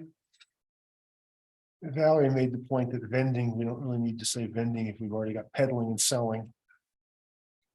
But the other point is, since it's called outdoor, it probably needs to say which occurs outdoors. Unless you mean include outdoors, which includes out of a vehicle. I think that last line of the definition can go away within a non-residential zoning district. Since it's not an allowed use in any residential district. Good point. Or does that somehow incorporate Girl Scout cookies or? That's door-to-door sales. Oh, Yeah, Or don't take well, it those used to away. be nowadays. I guess that is outdoor vending at the grocery store. It's more out at the front door to the hardware store and such now. okay. Anything else on outdoor vending?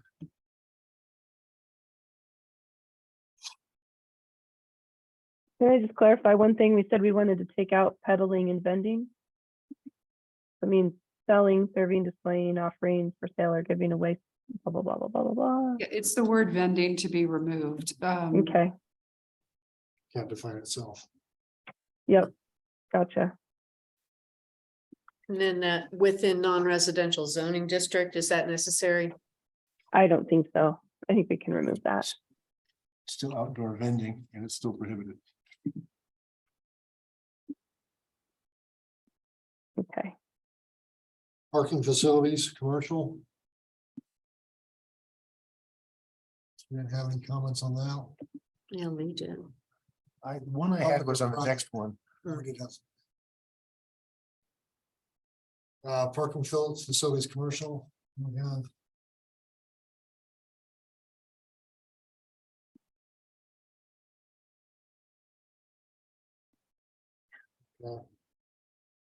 And then. Parking facilities, private, Yeah, I think couple comments there. my comment self-explanatory since it's not allowed. This is not allowed use in the use table in a residential district. What's a parking lot in an apartment complex? That's typically a private parking lot. It's kind of like the driveway for a single family house. Well, then maybe. If it applies, that's a parking lot too, then that's sort of raises the question, because that's. I have to go back and check it, but I think this is not permitted in a residential zone, is it? As my notes suggest. Parking lots are typical when they're talked about like this, they're more typically thought of like the standalone parking lot, like for a commuter lot. You know, where people park their car and catch a van pool, or you see a lot of them in Denver. Those are typically ones charging a fee to park there. That's what I think of in terms of parking facilities, Well, as opposed to a parking lot associated with an apartment building. Do you make a difference between whether it's a surface lot or do you make it if it's a structure? Or just because it's now you charge to park there, it's now a facility? It's typically the charging that gets you, because it's a business at that point. So you're renting a parking space, essentially. And we need to have a definition which. We need to have a definition which is appropriate to be only in a commercial. The table says it's only in The commercial. table says it's only in commercial, and clearly we're not trying to put parking lots in residential areas, except where it makes sense as appropriate apart for an apartment complex or a condominium complex may have some parking for especially for guest use and such. And that's accessory to the apartment building, so it's supporting the apartment building. It's not a standalone use. Yeah, but look at the definition. Which one? Private, parking facility is public or private. Public or private off-street parking area that does not charge a fee for parking and is accessory to a primary use of a building that is located nearby on the same site. So an apartment building parking lot is accessory to another, so we create the definition to include it and then exclude it from a residential use.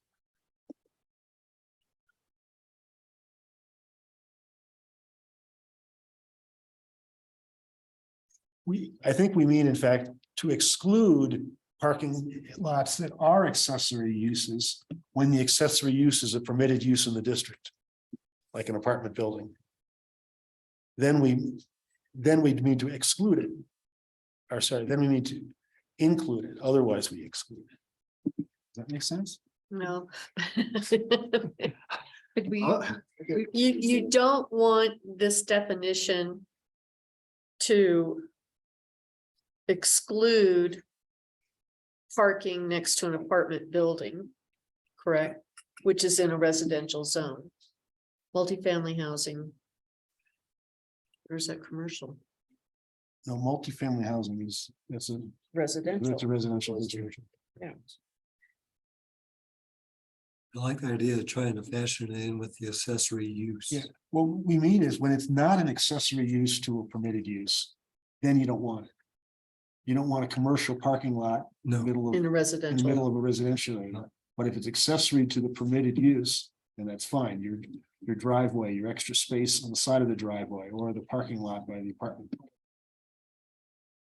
Well, then what we need to do is make a clear distinction between a parking lot and a parking facility. And then make a distinction between commercial and accessory. Yeah. At least part of it, if in the third line or the line where it says not charge a fee and is not accessory. As opposed to is accessory. Ah, that's a good idea. Because if it is accessory, it's okay. Yeah, if it's an apartment building or a short-term rental. I was thinking of making an exception for offices.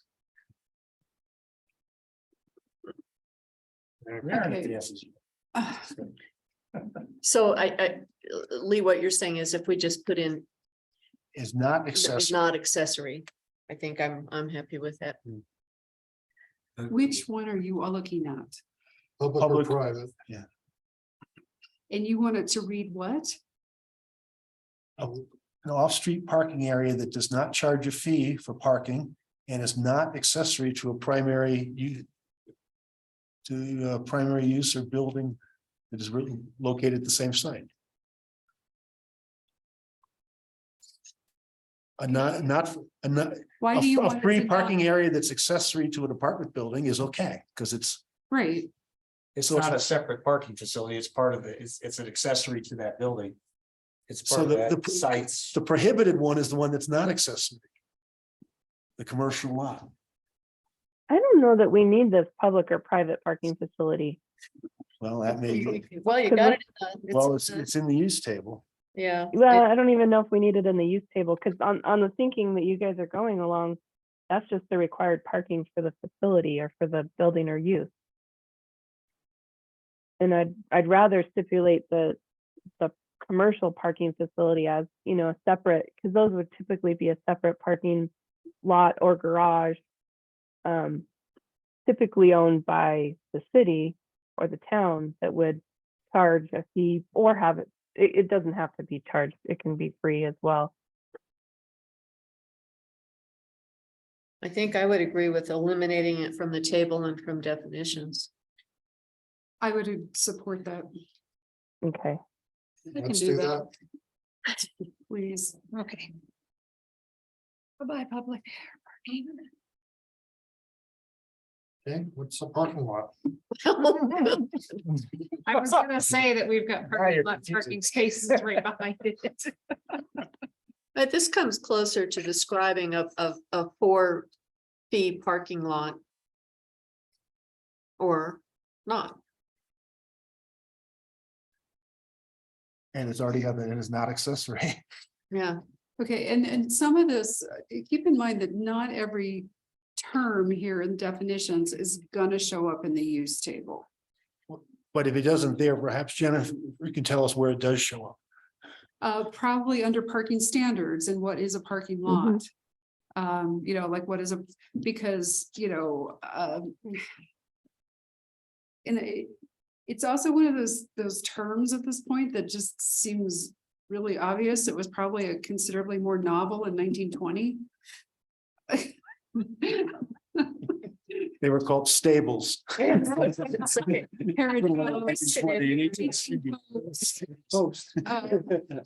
didn't cover the horses in this one.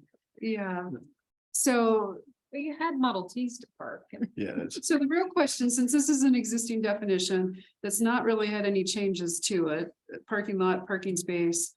You know, are they? Is it fine just as it is? Sure.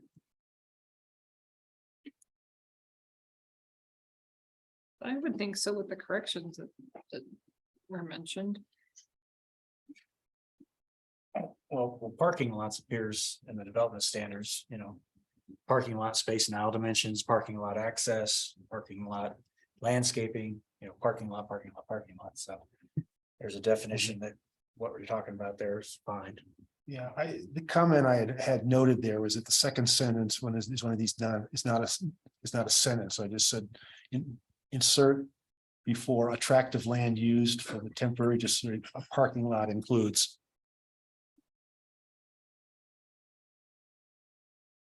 Wasn't arguing the definition, just saying, let's make the second sentence a sentence. Yeah, attractive land.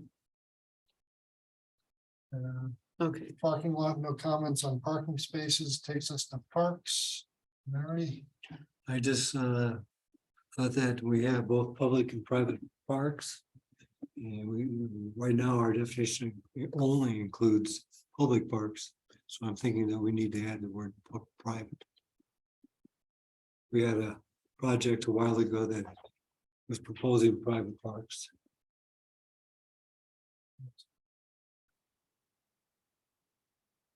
Yeah, and that kind of opens up the whole thing about parks. We have so many different kinds of parks, so many different kinds of you know, parks, special use, parks, schools, parks, you know, so on and so forth. It seems to be a little bit of overkill. Apparently, these are all used currently. They are, but Nina has also mentioned, or not Nina, Jen, that she's gonna wait until the new Parks and Recreation Okay, document comes out and then update these after that. But yeah, these are all definitions that were already in our code. Should we skip those until she gets those back? Yeah, and Jen and I did talk briefly about, I personally have like never seen so many varieties of parks. So, yeah, I appreciate your word, Larry, in terms of what excessive or overkill, yeah. well, again, my first comment on parks was we insert the word private as well as public. And there may be other additions that are made after Yeah. she reviews. the new Parks and Recreation master plan or whatever it is. Yeah, and looking at some of these definitions, they have standards within them, but that's the best way to define them.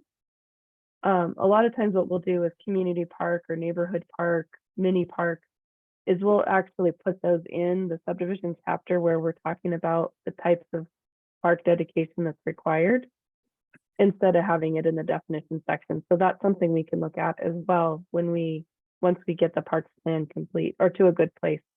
I know that they're starting to work on the actual language for the parks plan, so we should be pretty close to being able to roll in some definitions shortly. And Ken made a good point there that there are standards included with those definitions too, that should be moved to the standard section. Yep, that's what I was just saying. And then after you take the standards out, some of these definitions end up hard to define because they're defined by those standards.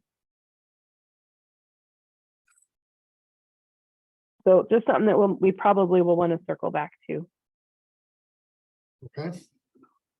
Let's see what the parks group comes up with and coordinate with them. Which will take us down to patient.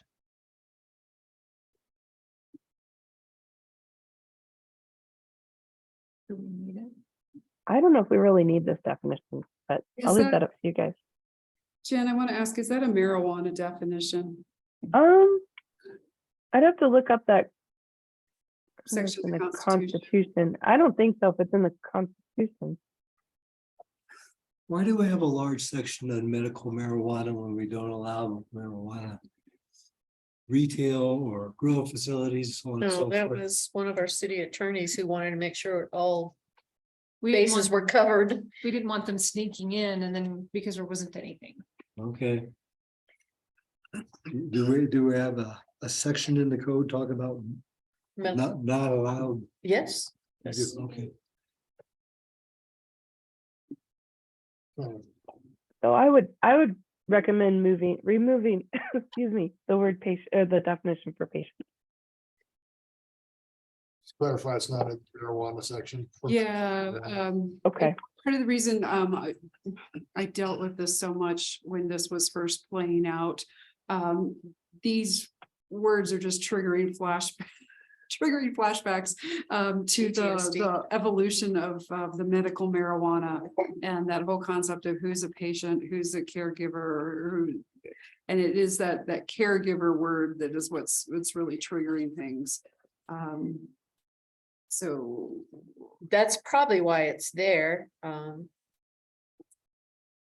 I would leave it. okay. We'll do a cross check of whether it's related to marijuana, and we'll double check that section of the Constitution. Well, maybe you're right, Carol, that. Yeah, it's got it. Marijuana use and. See, it's got the Signs. ordinance number related to it, and that was in fact Oh, when, that, yeah, Aaron Smith wrote a very lengthy section of the code on medical, on marijuana, yeah, right after what was it, 64? Prop 64 passed.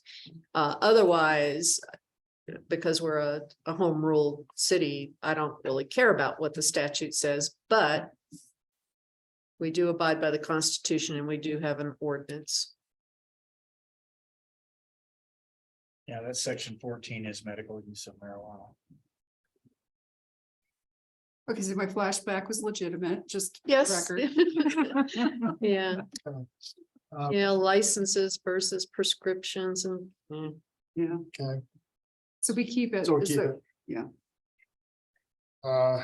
Any comments on performances? No, permitted conditionally used permit. I must have objected to that. Permitted conditional use. permit. so this is, I did. Go ahead. yeah, this is the new use permit that we developed. I think we're all stumbling over these words, so I really think we might need to come up with a different term for this, but The idea was that this was a permit that's between a permitted use and a conditional use, and it's more of a streamlined application where there's some specific standards attached to a use, and the planning director can approve the use as long as they are meeting those criteria or conditions. Yeah, now this really needs to be reworded to get rid of the words use permit. Yep. And it's a permitted conditionally, and then the condition, conditional use, I think is confusing. So, Yeah, conditional use permit is a well-known term here. It's been used. Right. All along. So, and this sounds too much like that. Well, and we've already Can you- addressed it under conditional use permit. Yeah. Do you Right. mean something like permit conditions? no, this is a specific type of use permit. No, that sounds like conditional use permit. Like an administrative use permit. Yes, yes, for- that might work perfectly, administrative use permit. But it's- Although it's right, conditions. the Standard. definition itself says it includes actions by the planning commission, not just by the staff. Oh, you're right, it is. I didn't know we had that power. Woo. So my Well- understanding of PC, which is permitted conditionally, the way Sally explained it to me is it's basically permitted conditionally through staff, just kind of like how we got the Village of Tamarack, because it was permitted conditionally. Okay. So there's conditional use, right? And then there's permitted, and this is the in-between. Where you still come before you guys for permitted conditionally. I think, but it's, Okay, I'm close, I You're think. close.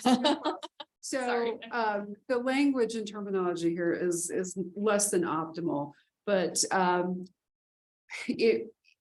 and we talk about, so many of these definitions have standards buried within them. So we want a standard section that says, this is, if you're going to do this use, you need to meet this criteria.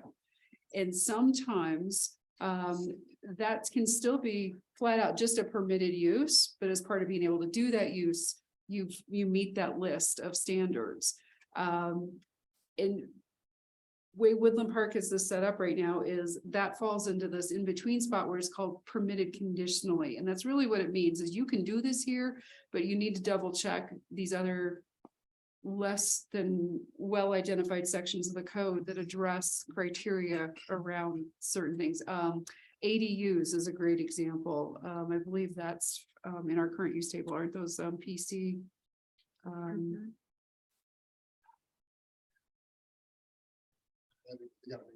Separated. So I mean, far, is it- certain square footages. Yeah. It doesn't have to be true that essentially every use, if you get right down to it, is permitted conditionally, because almost every use has some ancillary rules connected with it. Yeah, It's it's just, even if it's more than really simple, then we call it PC. well, I'm looking for an example. Stables, private or public stables. Those are permitted conditionally. So there is a whole other little separate section of our regulations that talks about, if you're doing a stable, it needs to meet these particular things. So does it go But- through a public hearing process? No, it's handled administratively. And part of that administrative approval is we look to make sure that they're meeting that criteria. If the touchstone of the definition is administrative approval, then the term could refer to administrative approval and drop the part of the definition that talks about planning commission Yes, approval. It If it doesn't, means something else, then we should say something else. yeah, the whole definition needs to be clarified. It's. let's take a, it's- And it needs to, and not sound like conditional use permit when you're all done. Exactly. That's where it came from, Melissa. yeah, no, let's totally take a new stab at this one, Jen. No, you were in terms of like how it functioned and what happened. Absolutely, Catherine. And I think in some communities, I've seen them call this a special use permit, where it's that kind of in between. I don't know if that's a better term or not No, for this situation. It might confuse things even more, but Well, that's we- how we have seen it in other communities as well. yeah, special use permits are only for specified uses. Yeah, that's a whole other rabbit hole, Jen. That's why I said I don't think it works here, but I have seen it that way in others. Mhm.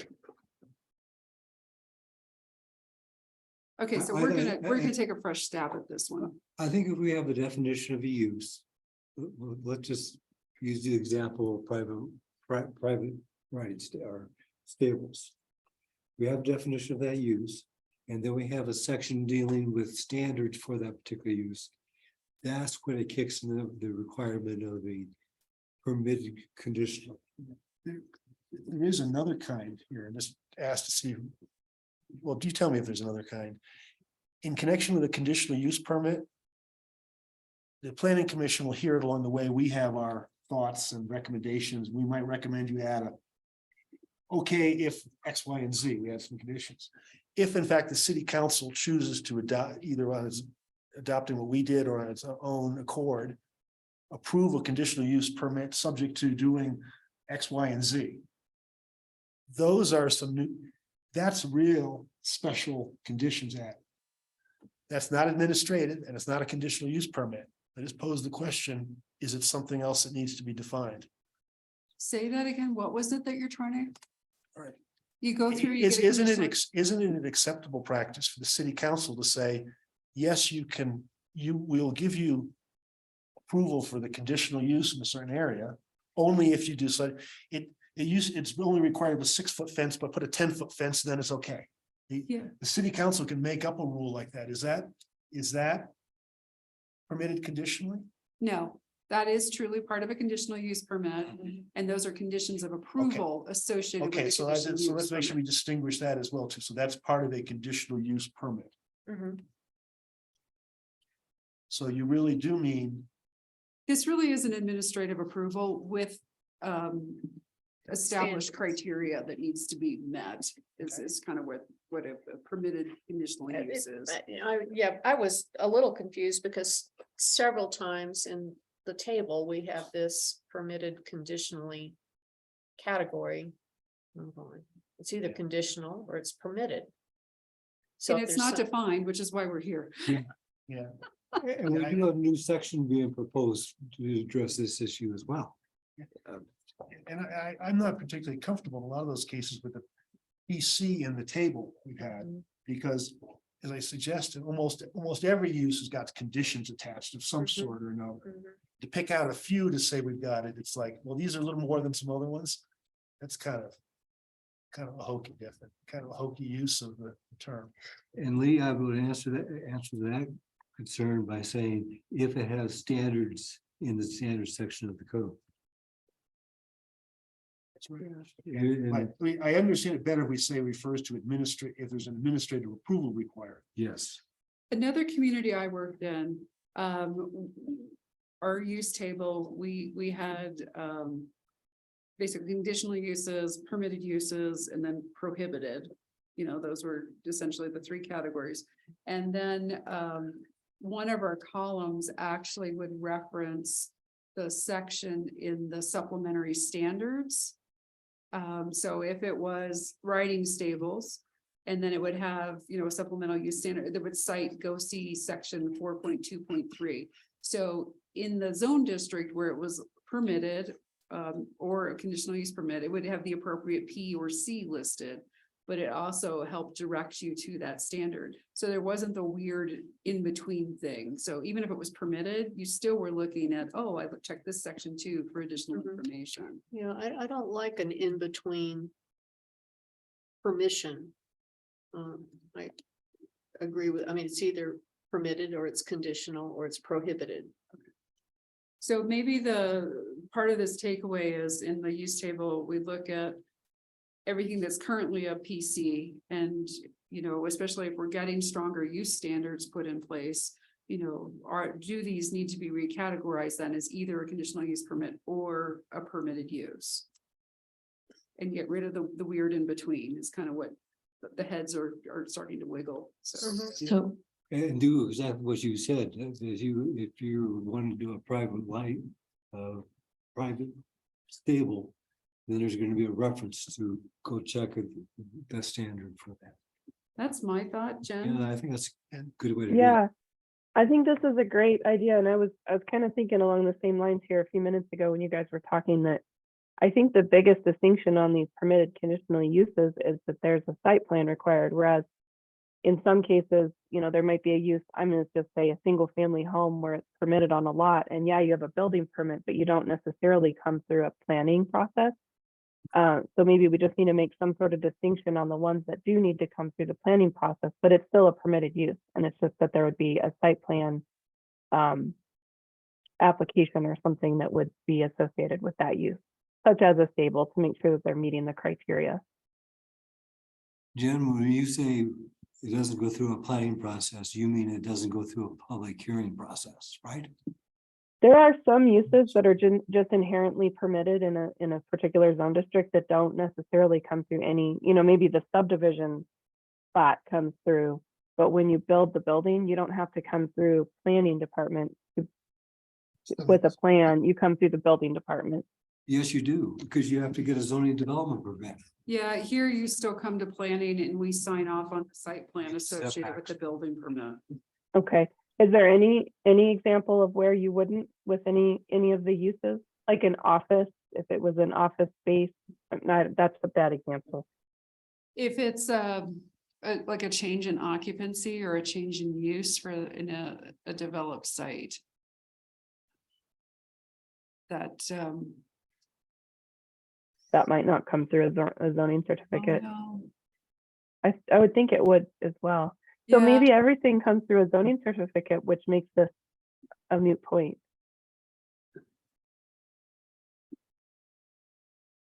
I like the idea of. This is a major discussion, but we're evolving to the thought process of, let's make it simple, let's keep them permitted, let's keep conditional Or temporary, or temporary. or Yep, prohibited, yep, there we go. but not that Yeah, one in the middle. do you have any knowledge of where that came from?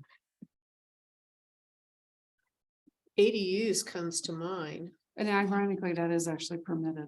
I picked Yeah. the wrong example. So may I? Uh, The Village of Tamarack ended up going permitted conditionally. When we remember Larry, we spent a year trying to figure out how to close the loophole, and one of the things was to make 1 or 2 dwelling unit duplexes per existing plot within a single structure, commercial with PC. Along with clustered residential developments or PC in the section Well, 9. but they're really not. But they're really not, conditional. yeah, so They're conditional. they're conditional, but they were conditional with, and I think the reason we did it was the PC brought it to, at least I think the intent was the PC brought it to planning. That's what I was thinking, is that if it's Is it, PC, it if has it's to go through the PC, it planning has to go commission. through planning so that the public got to speak about it. So if there's a way to do this where we can get it to where, that was the intent, as I recall, was that it was allowed, but we wanted the public to be able to get its 2 cents worth as opposed to just going through administrative. But I thought the PC came into place somewhere before the village. It may have, but that's just what that's what I remember, is that we wanted it to come through planning, and that's why we went with the PC route. Was somehow that was supposed to trigger. We didn't even have a definition of PC. Oh, we never, right, you're right. We never defined we never defined what permitted conditionally was, but the table still says PC to this day. So I'm just giving my 2 cents. I'm not. It's my memory. Probably had 20 different definitions here where we took out and no outside storage shall be permitted. Is that an example of a permitted conditionally that applies to half the uses, the commercial uses in town? Well, that's a standard. It's a standard. Yeah. So I would think how do we choose to reference that in a way that's consistent with what we choose for the rest of this discussion? I do think, though, it requires that Jen and the planning department go back through the new proposed use table and decide if what they really meant was the uses are either conditional or permitted. I think that's probably our job, don't you think, Carol? As we go through the use table and we decide we want to get rid of this Well, classification. well, get rid of, but Yeah, I know. They'll make their We got recommendation. references 6.07. which is general application procedures, permitted conditional use, goes Yeah. through definitions. So we need to have that definition, but it's expanded quite a bit in the other parts of the ordinance. Yeah, it says that in the use standards, PC equals permitted conditionally. A PC in a cell indicates that the use is allowed by review and approval as a permitted conditionally use in accordance with the procedure set forth in section 6.07. 6.07 looks like a lot like repeating the conditional use permit process. It kind of run through the whole thing, but without it being the planning commission and city council, with it being the planning staff. And that's my recollection of it. It's a fairly long section, which it's very close to conditional use permit. It's a repeats conditional use permit for an administrative context. Yeah, keep So, in yeah. mind that this is proposed, but it's in red on this section. This is not what exists. Oh, you're right. Yeah, it's It just, just, it didn't have that definition. You're correct. well, and in the legal definition, it also says that it can be revoked or not renewed. Or the other one, it sounds like that's permanent. to me, it just goes back to there's two kinds of uses, permitted or conditional. Temporary and You're right. prohibited. If it's not those, it must be prohibited. Or temporary. Yes. Well, or This well, other, temporary is permitted, but. well, you're right. I mean, it will be up to us to decide from this use table, which of these are, do we change it this way or that way? But there must have been a reason, Jen, when you guys, as our consultants, came up with this PC category. No, Yeah, it was definitely to try to capture what you guys have currently been calling PC. That I don't know who it was that was speaking before, but was talking about the village at Tamarack. That was where this came from.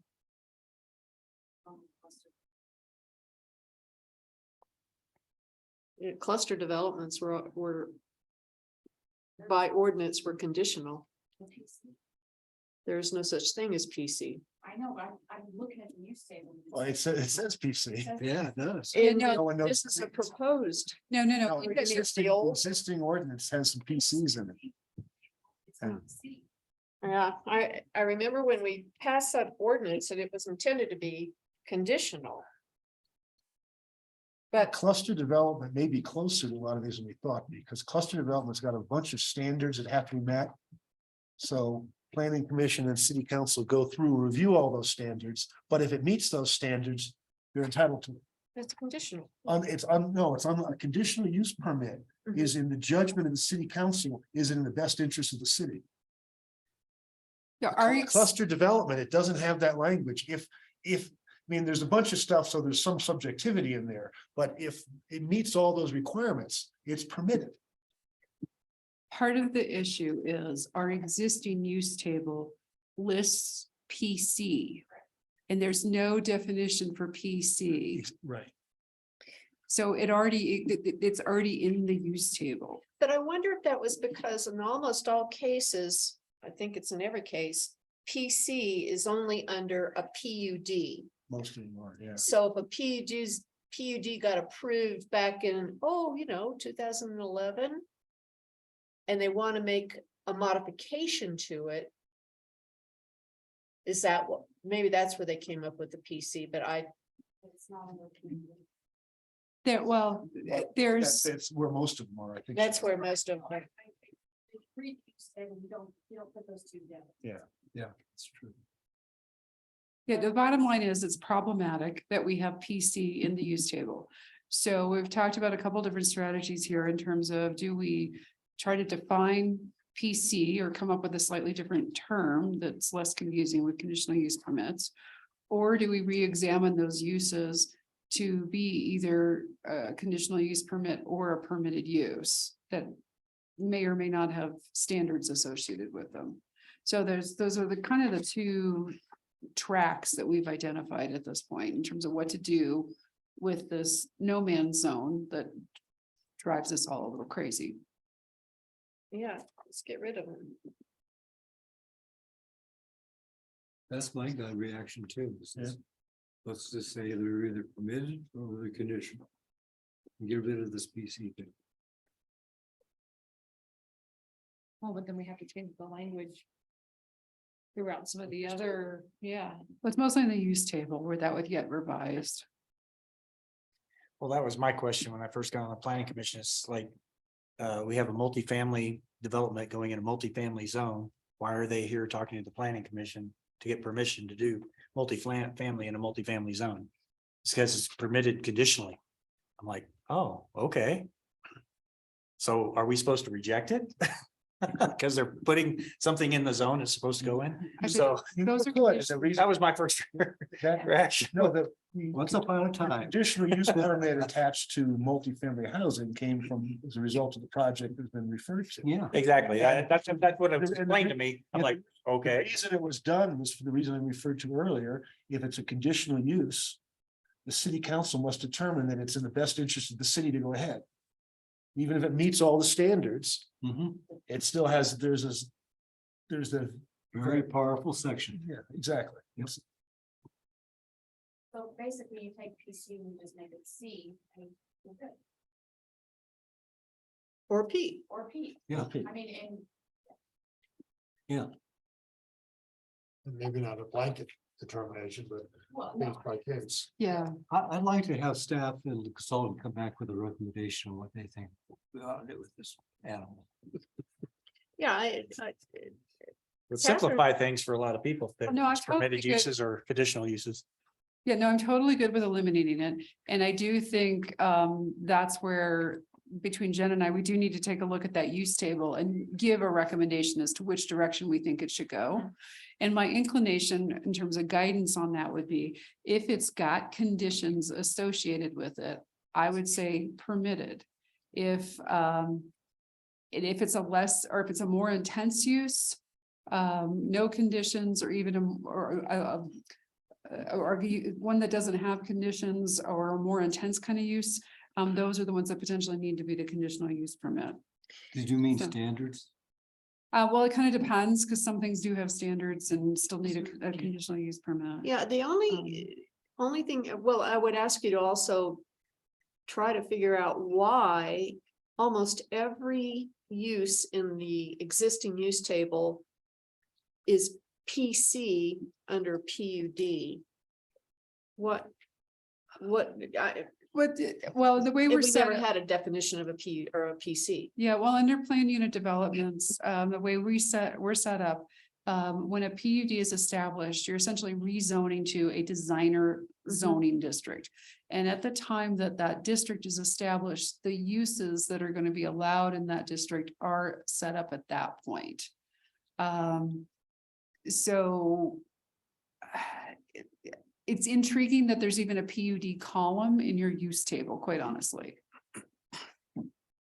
That, That's an issue, yeah. that if that wasn't there, then you're, That's an interesting point. because if you keep that column blank. then Any it's given use of a prohibited. PUD, Yeah. it's either already permitted because it's in the plan, or it could be permitted if you put it in the plan. Yeah, So- but the point is, when you go to that use table, and it is confusing for PUDs, because if you, under the PUD column, if you left everything blank. The assumption is it's prohibited, because that's how that table. Just put an functions. asterisk in it and at the bottom say to be determined by review. That's one option is, yeah, the little asterisk next to the, through that whole column, established with the PUD. The other one is if it's all permitted, that's not necessarily the case, because in some PUDs, it says a residential PUD, they don't want the plastics extruding factory, next door. Well, then the PUD plan doesn't have factories. But the column and the table confuses things, so. We need to take that out of there. Yeah. That would clarify that concern. That makes sense. That makes more Interesting. sense than the way it's written. So. I was. So yeah, no, we're definitely wrestling here with some larger conflicting systemic kind of problems with our code. That from the still suffering from fresh eye syndrome, and CJ's got it really bad since he's real new. It's like, what is going on with this? How do you juggle these different sections? And it is Larry suffered from it a few times too. I can tell he's flashing back over his career there. Well, You know, so what was the intent? How do we get here? Because it wasn't by accident, but from the new person, it's like, how do I explain this to somebody? I think our mantra ought to be simplify, clarify, because let's get rid of this stuff that's causing all this confusion. And make it understandable for. But where things were put in for a reason, we need to understand and account for that and either preserve that or otherwise address it. And maybe that reason was that there was a project coming through the process and we didn't want to face that again, so let's just create something. And that is my recollection of clustered housing, is that there were so many people who were opposed to it. Why?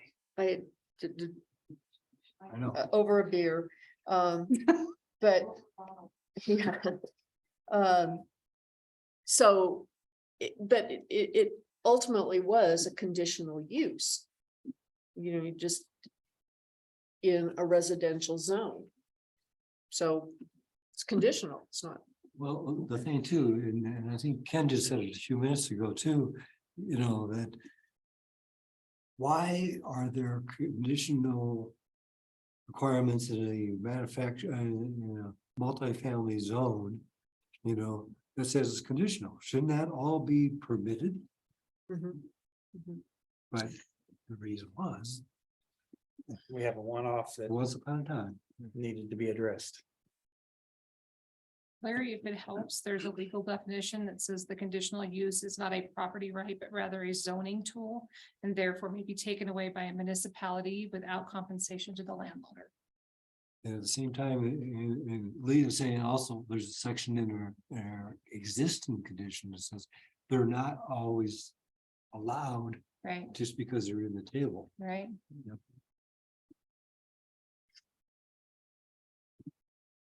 We got a lot of work ahead of us. So did you capture that all, Karen? So we can go to the next one? The bottom line is, what I understand is, you would like to eliminate permitted conditionally. So basically get off the fence, pick a team. And within the use table, asking Jen and I to take a look at what our recommendation would be for when we get back to the use table in terms of what those really what we think that should be in terms of permitted or a conditional use permit. So, yeah, administrative or a public hearing process. Yeah, to site use. you can't be a little bit pregnant. There you go. That's a good. I have used that many times in explaining things to people. Everyone understands that one. Well, you guys give me my good chuckle for the evening with that one. Needs the work. Okay, we move on to person. Personal. Are we keeping it for the same reason of patient? It looks like it. A and B had to be constructed for some particular statutory problem. Well, Valerie pointed out that it applies to land disturbing activities. Well, under B there, yeah.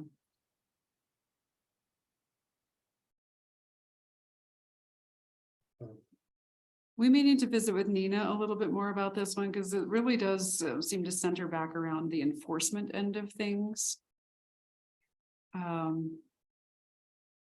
first paragraph is understandable to everybody. A and B have got obviously their own histories.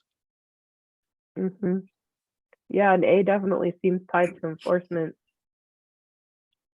Well, even under B. Even B, yeah. Yeah, no, they really seem to circle back to an enforcement issue.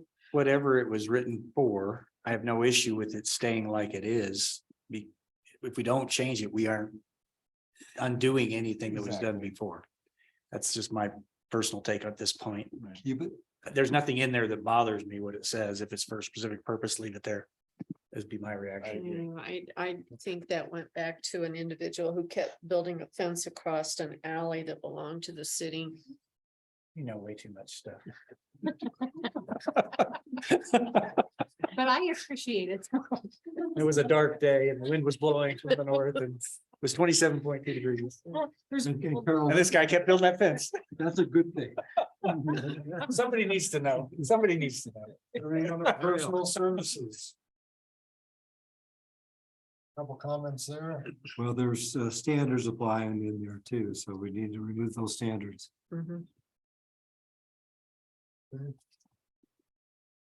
Pet shop grooming. Well, I always thought that a pet shop is where you go and buy a puppy. And there's no provision in this definition for the sale of animals. Yeah, it's in there. Engaged in selling pet, or animal products. Yeah, Should it say pets and or Yeah. pet products? Is there a different usage? We really. If you can have a commercial district with a bar in it, can you not have a commercial district with a pet grooming place? I mean, I don't know, are we creating new categories for pet shop grooming? I agree. I think this is getting a little specific. Okay, Unless it's other retail activity excludes it somehow. Yeah, under the category of This looks simplified. like an either or and an. It's and grooming or grooming, either one. It could be, they're trying to cover everything pet related, it almost. Could be a pet shop selling stuff for pets, could be a pet grooming facility, could be a pet shop that has grooming facilities. It's like that's we've got restrictions on kennels in the city limit and how many dogs or animals you can have. Is that where this came from? Is to keep from having a whole bunch of barking dirty dogs The commercial in a slash commercial zone? office has pet shop slash grooming as a permitted conditional use in all commercial industrial zones. That's probably where it came from. It's So actually defined in the use table, Which one? page 5. Animal services. Yeah, commercial office, animal services. no, what I was gonna say is, PC. other communities I worked in, we took a more broader approach to like retail sales, personal services. There were very few carve outs, for like types of retail sales. Or the exceptions that I recall would have been, you'll love this, but pawn shops. And then, because that particular community really wanted no part of those. And then pet service facilities, whether it is grooming or kennels or even daycare for animals, because of the ancillary impacts, specifically noise and refuse. A lot of times those are carved out separate and require a conditional use permit or a different degree of review or notice to the neighborhood. That's what I thought. So that's what happens with especially pet related kind of things. So we now have, at least the draft is, we have a /grooming and one for veterinary facility, each of which are PC in all commercial zones. They should be permitted. Or no, they should be conditional because you may have noise. Nuisance considerations. Okay, and then they're different. A pet shop and grooming is different than a veterinary facility as far as the issues. I guess it could be. I see maybe there's two different definitions. Maybe a grooming is a service. And a pet shop is a retail. But both have barking animals. Yes. And the other part of that is a lot of these folks that conduct this kind of business, it's kind of like multiple product lines. So yeah, we offer grooming, would like to offer, boarding. And then, yeah, we're selling other products. Or we had a vet in Brush that did treatment, I think small treatment and more like shots, kind of like day things and then a lot of sales supplies because he was more of a large animal vet. So any real care for the animal really was on site as opposed to somebody bringing the horse into town. So I'm actually okay with all those things being lumped together, just because a lot of times somebody wants to do multiple product lines or services. And at the end of the day, you've got noise, you've got refuse, associated with, or animal waste. I drive around in Colorado Springs. Maybe it's because I'm getting punchy. I gotta bring this up, but there's a car wash / dog wash in the Springs. I'm like, you guys tell me where that's in our use table. That definition. I think we need a definition. Yes. Car wash, dog wash combo. I think it was a conditional use. Conditional permit. There was in the proposal, dog wash facilities in there. Oh, I don't know if it was constructed or not. I utilized it. is it the one behind, is it human being? By the I used that. car wash. I don't see a dog one. is around the side supposed to be some dog wash booths. It sounds like we're willing to keep the separation and therefore as far as I was, leave the definition and move on. Yeah, I Okay. agree with Karen. That there are some retail and Carve-outs. service carve-outs that are necessary and just because of the very thing she mentioned. Yeah, and then the other thing we did around, like retail sales is we had it by size. So we were really encouraging smaller footprints in our downtown area and the big box things, out by the highway, as opposed to somebody coming in and demoing, an entire block of downtown to put a big, mind you, it was a 2-block downtown. To put Were those permitted in different zones or was it, how did you segregate the zones? It was definitely by zone because we had different, kind of like here, whether it was neighborhood commercial, service commercial, community commercial. Some of them, were like small to medium, other was medium to large, somebody else was, they typically allowed more than one type of retail. And it really was based on the square footage of the footprint of the building. We did the same thing with personal services. So the beauty salons, that those could have different sizes associated with them. But remind me, you and Jen, we're gonna go back and look at square footage for some of our definitions. Like warehouses or distribution centers.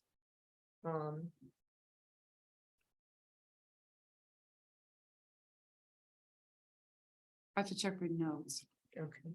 Yeah, I think we were gonna look at some square footages, and I think it was related to warehouse that first came up.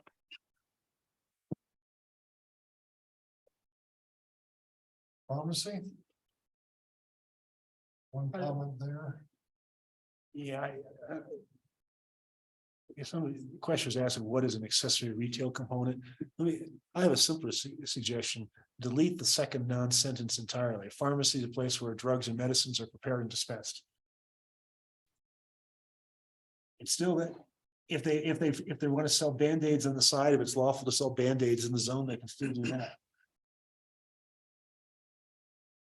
I agree. I was just thinking of, pharmacies within a grocery store, pharmacies within Walmart. And that's still a It's pharmacy. still a pharmacy. Yeah. And they can sell groceries if it's permitted to have grocery stores are permitted in the zone. Okay. Yeah. Just simplify it. That may Okay, can you state that again?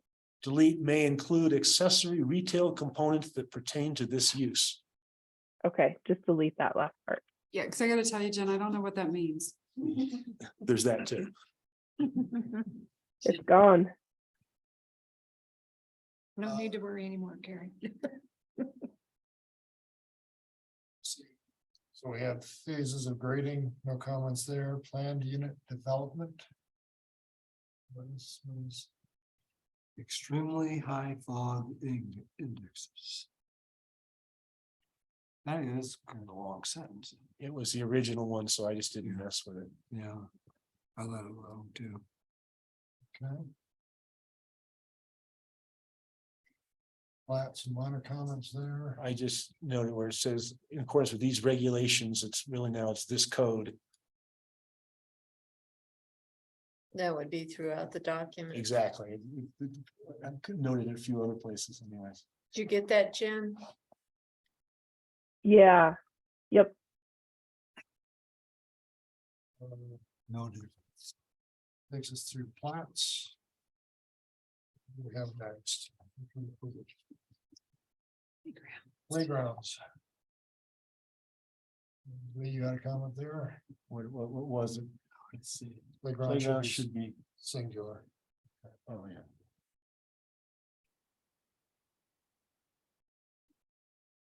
The second sentence was not a part of it. What did I? Yeah. Oh, yeah. Now I see why I thought the second sentence was not too good. Jan, you see the second sentence of playground? Oh, yeah. So make development should playground include sing- these- make playground singular and delete the second sentence is my recommendation. Okay. Just give them a toilet paper tube and say, here. Use your imagination.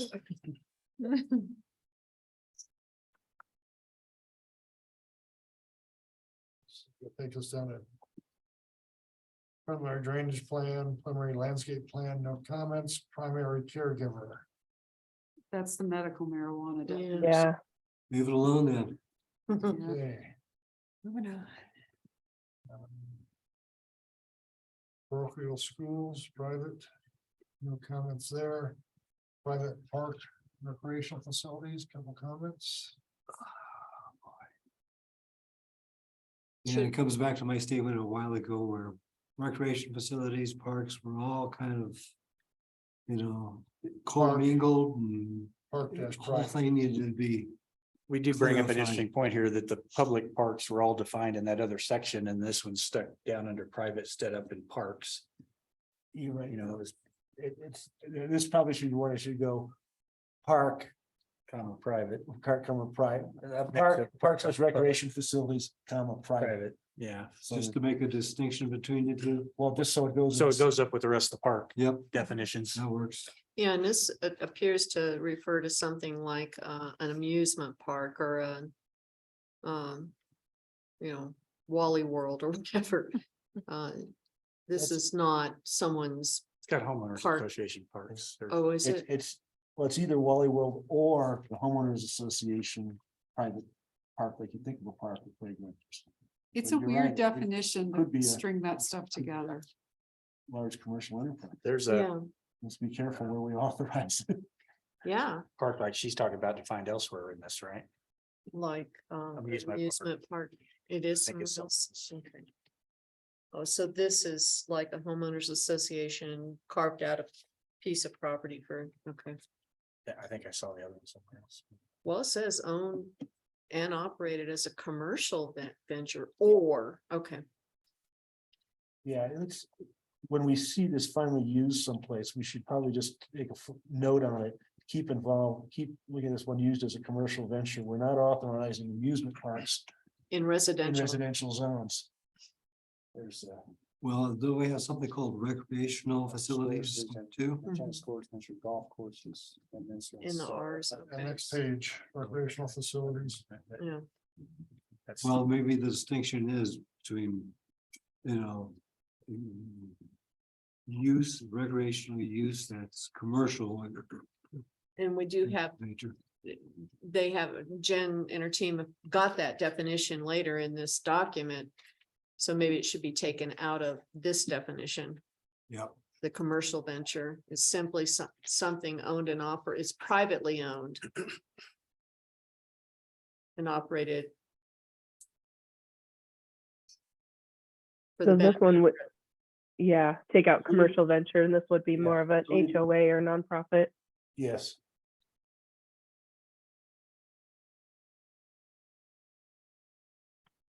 Exactly. Good night, Arnie. Too much excitement. putting them to sleep. Gotta go home and go to bed. Mine is getting close to 9:30. Yeah, well, without a copy of the original, sitting here listening to this must be really awful. Okay, Do we need it to beat that horse anymore? Okay. I think it's Just clarify it. Yep.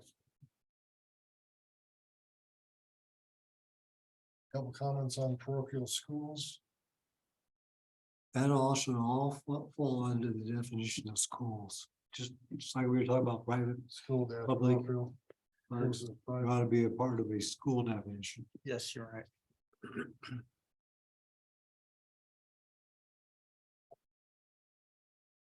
Okay. Professional business office storage warehouse. We talked about this before with other warehousing. Yeah.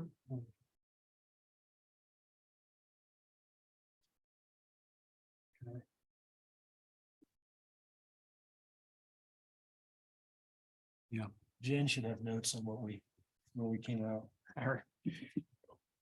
I just remember that warehouse and distribution center were two slightly different functions. Yeah. And that they needed to be separated, not combined. Yeah, we had a lot of notes on this one, Okay. or earlier in the document. I'll refer back to those. Then we have projecting signs, that probably should be signs dash projecting. Yep. Which would be true for any of the sign definitions. Yeah. Including the one down below there. Public says signs, sign public. public. Yeah. Yep. Public right of way. No comments there. So public sign, moving on to public utility facilities.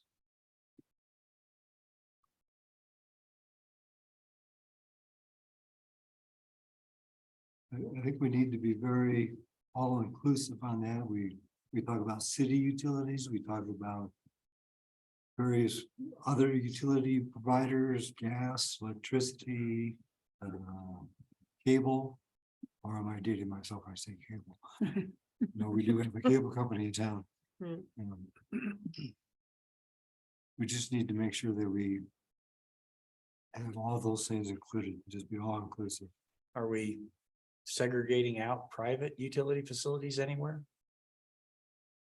For different, Like cell towers? yeah, for different, well, towers could be completely separate than And does it have to be public Utilities. utility facilities? Could we just say utility facilities I and just- put it later in the document?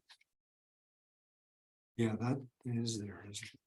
Because then you can split it out a little bit better and put whatever definitions you want under. I guess if you think about it, a public utility facility is providing utilities to the general public, potentially is the way you could define it. As opposed to a private utility facility that you have for your own property. For instance, if you use a natural gas generator for all your electricity. It's a facility that you want to build on a private property or. How about the big electrical box that sits in the front yards?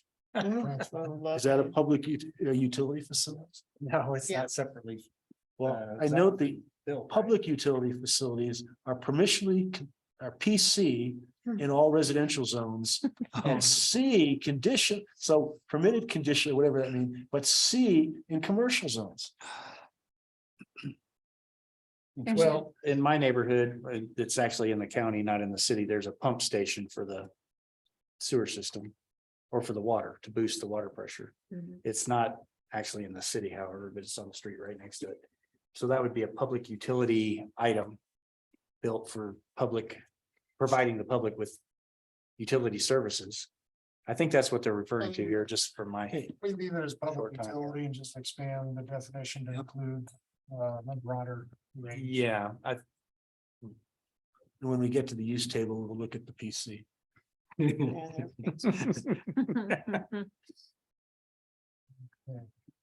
Catherine, would you keep this to yourself or let us advise the council on this? oh, she did. PC.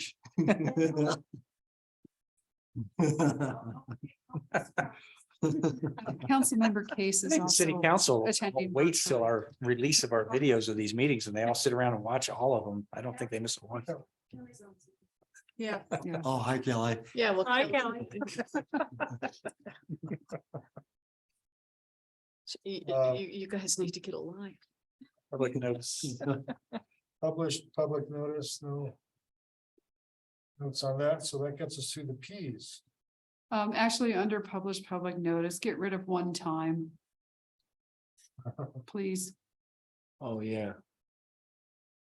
All right, it's gone. Thank you. Should that be on time instead of one time? Probably. Uh,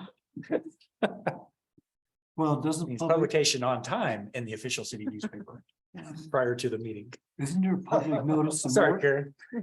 A little poke there if you did. Yeah, I'm Just like one time. Hey, now I'm erring on the other side of things. I'm noticing all kinds of stuff I don't need to, but you know. Do we have a definition for public notice? We have one for published public notice.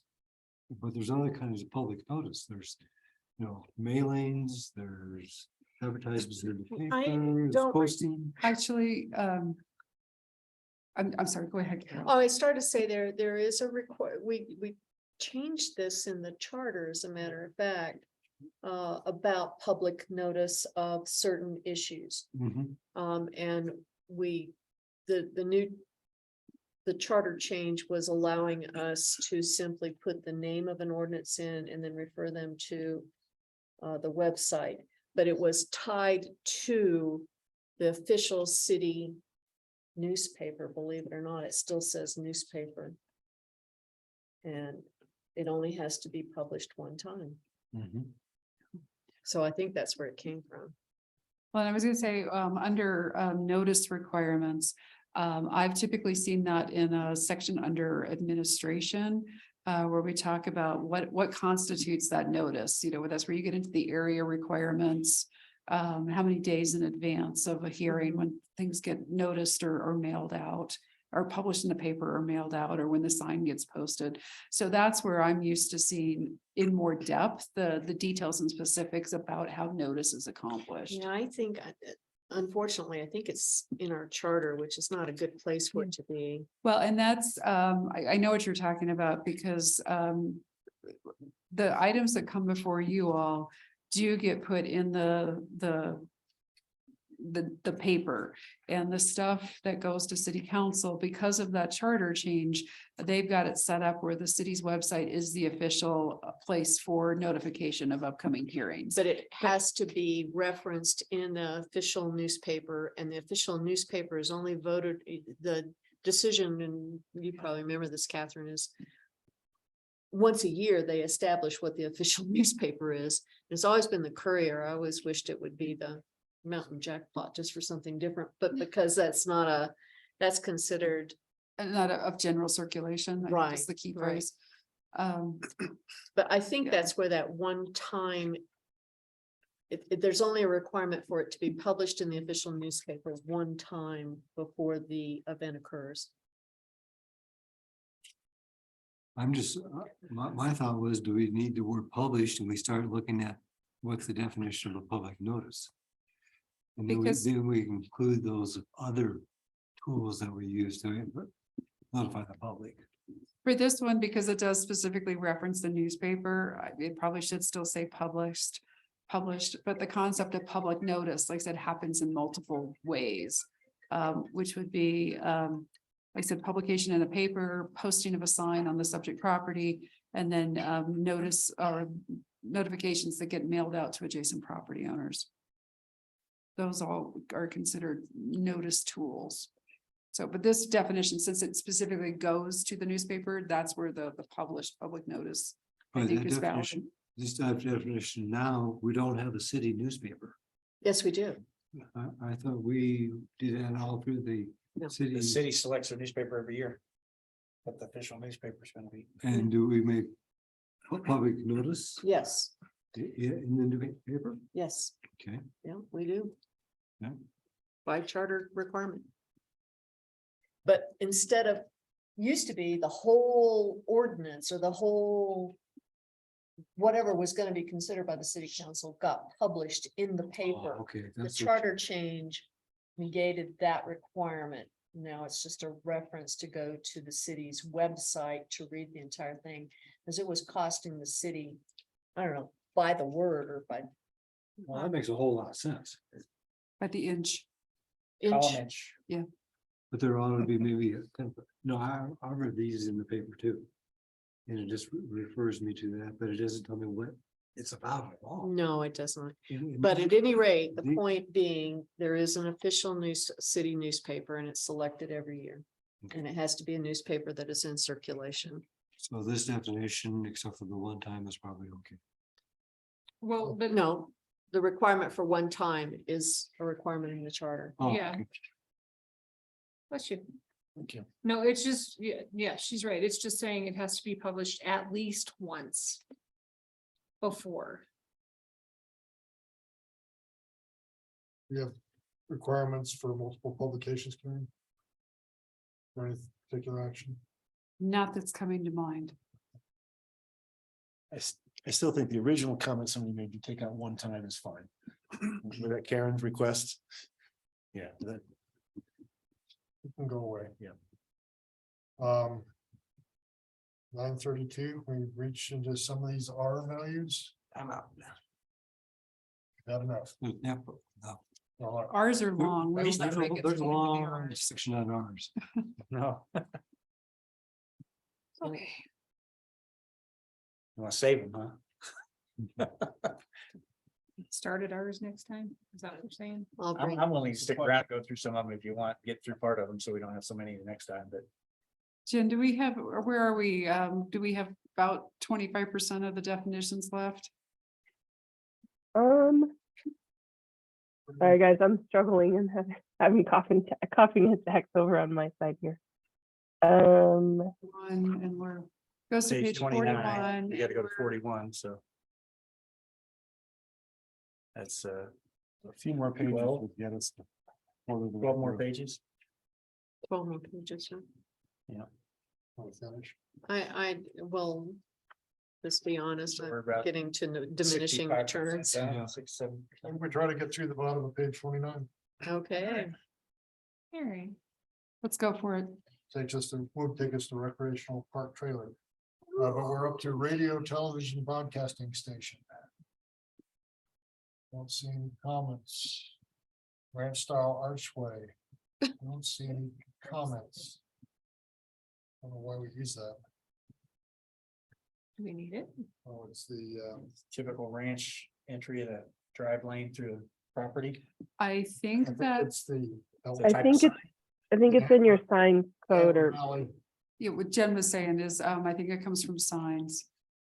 Oh, it does. It does. should we move it? No, So we put the we word. can just put sign. sign comma at the beginning. Yeah. There you go. Make it easy on people, group it together. recreation areas, don't see any comment. Recreation facilities, no comment for that.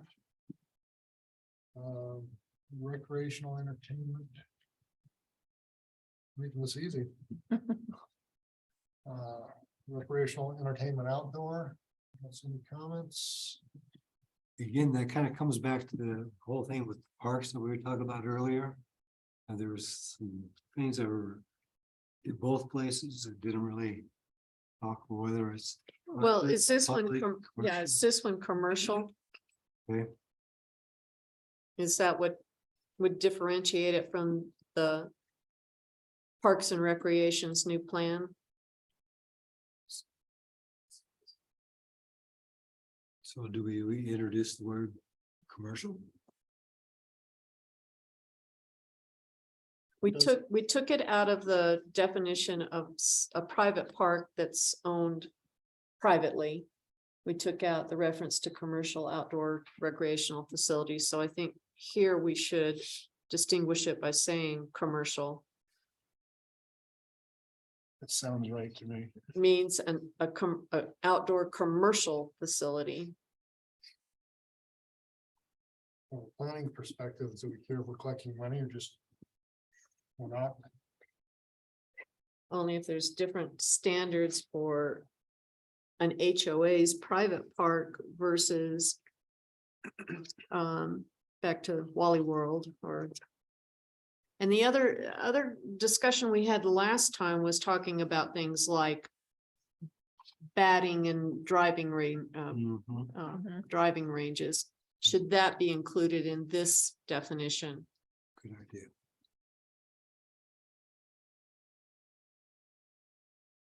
batting cages, driving ranges, all of those under one definition, distinguished by the fact that it's commercial versus in somebody's backyard.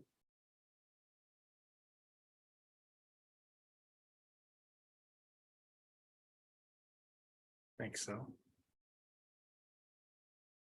Jen, does that make sense to you, or That makes a lot of sense to me. Yeah. you're not just tired? Okay. No, I think, I mean, looking at this, if we're talking about tennis courts, miniature golf courses, similar recreation activities, I would definitely put a batting cage. Well, yeah, but you notice we've, in the section starting on page 5 and going to page 6 of the use table, we've got rows for golf or baseball driving range, golf course and clubhouse, recreational equipment indoor, recreational equipment outdoor. And what's interesting, we've got this, I guess, carefully crafted commercial use for recreational outdoor CPPCP, and for recreational indoor CCPCC. Whatever it is, we've got some careful delineation of some permitted, some conditional, some permission PC for. But golf course only in a PUD. Which is probably, that's practical, although I'm not logical. It's because we'll get another one.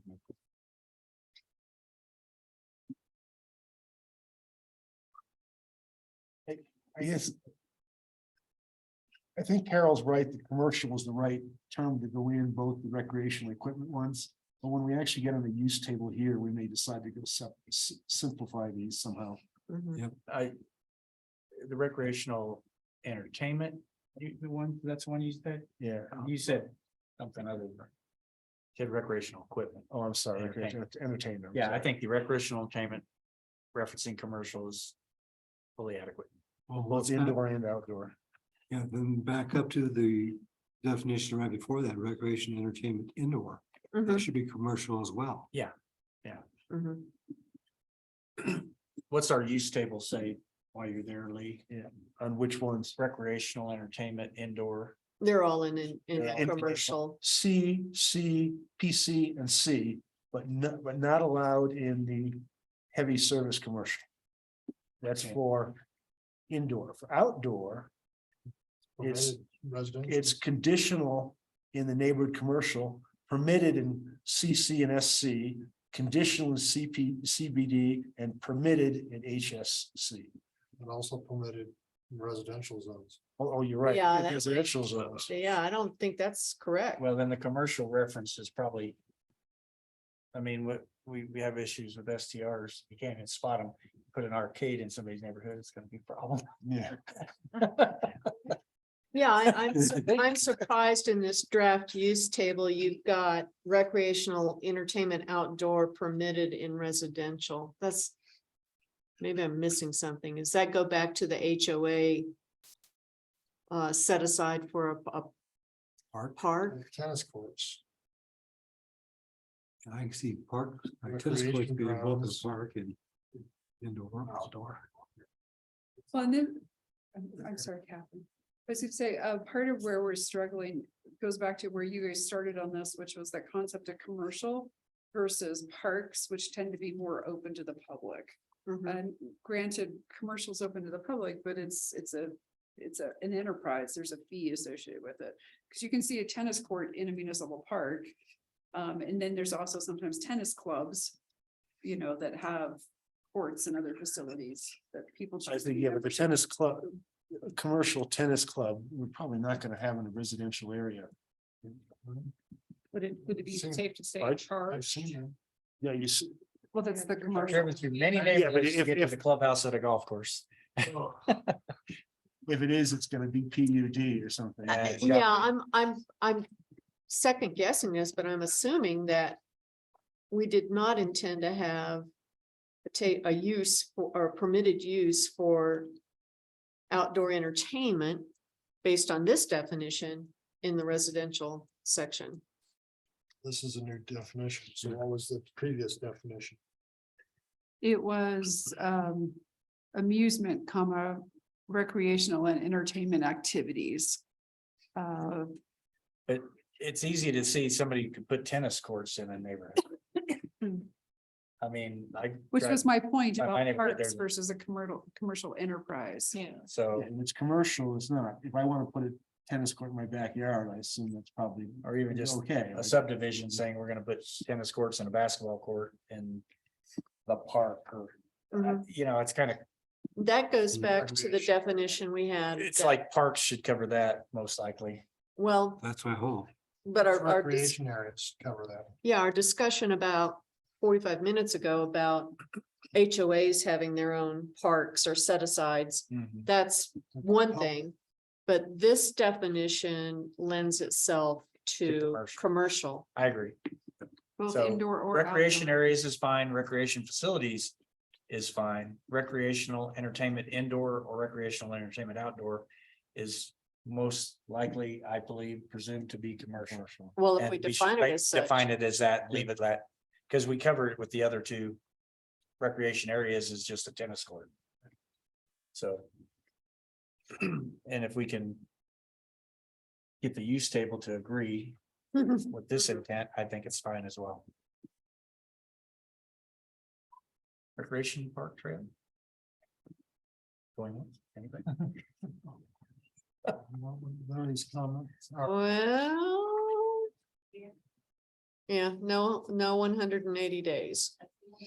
Yeah. So you gotta get rid of that.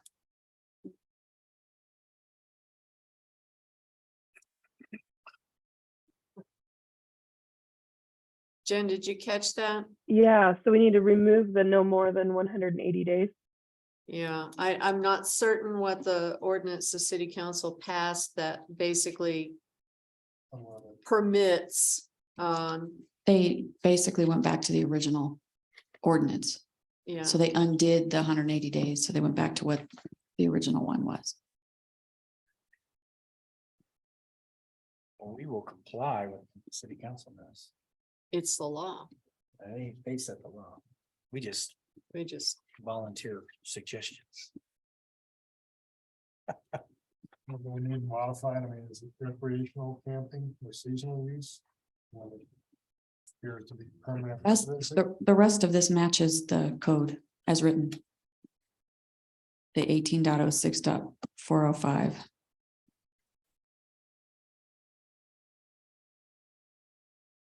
So that would be the note there, align it with the current code. but can we have to go to the top of page 30? Well, I guess we'll never finish that page. then. No, Oh, that's right. That's the end of the page. Oh, great. To be continued. Ah, this is worse than I've grown up watching those Batman episodes. So now we're this one. but those were. Same fun. bat You got time, same that. bat channel. They were like pow, bam, Yeah. wooey. That's how the code ought to be rewritten. I made a reference to a young man who comes to our house, that he was like Eddie Haskell, and I dawned on me, who knows who Eddie Haskell is? He always goes to the refrigerator and says, oh, what do you got to eat around here? That was Wally the best man, wasn't it? Yep. Wally and the Beeve. Have enough comments, or I think it's time to adjourn. Subject to, Get us out of here.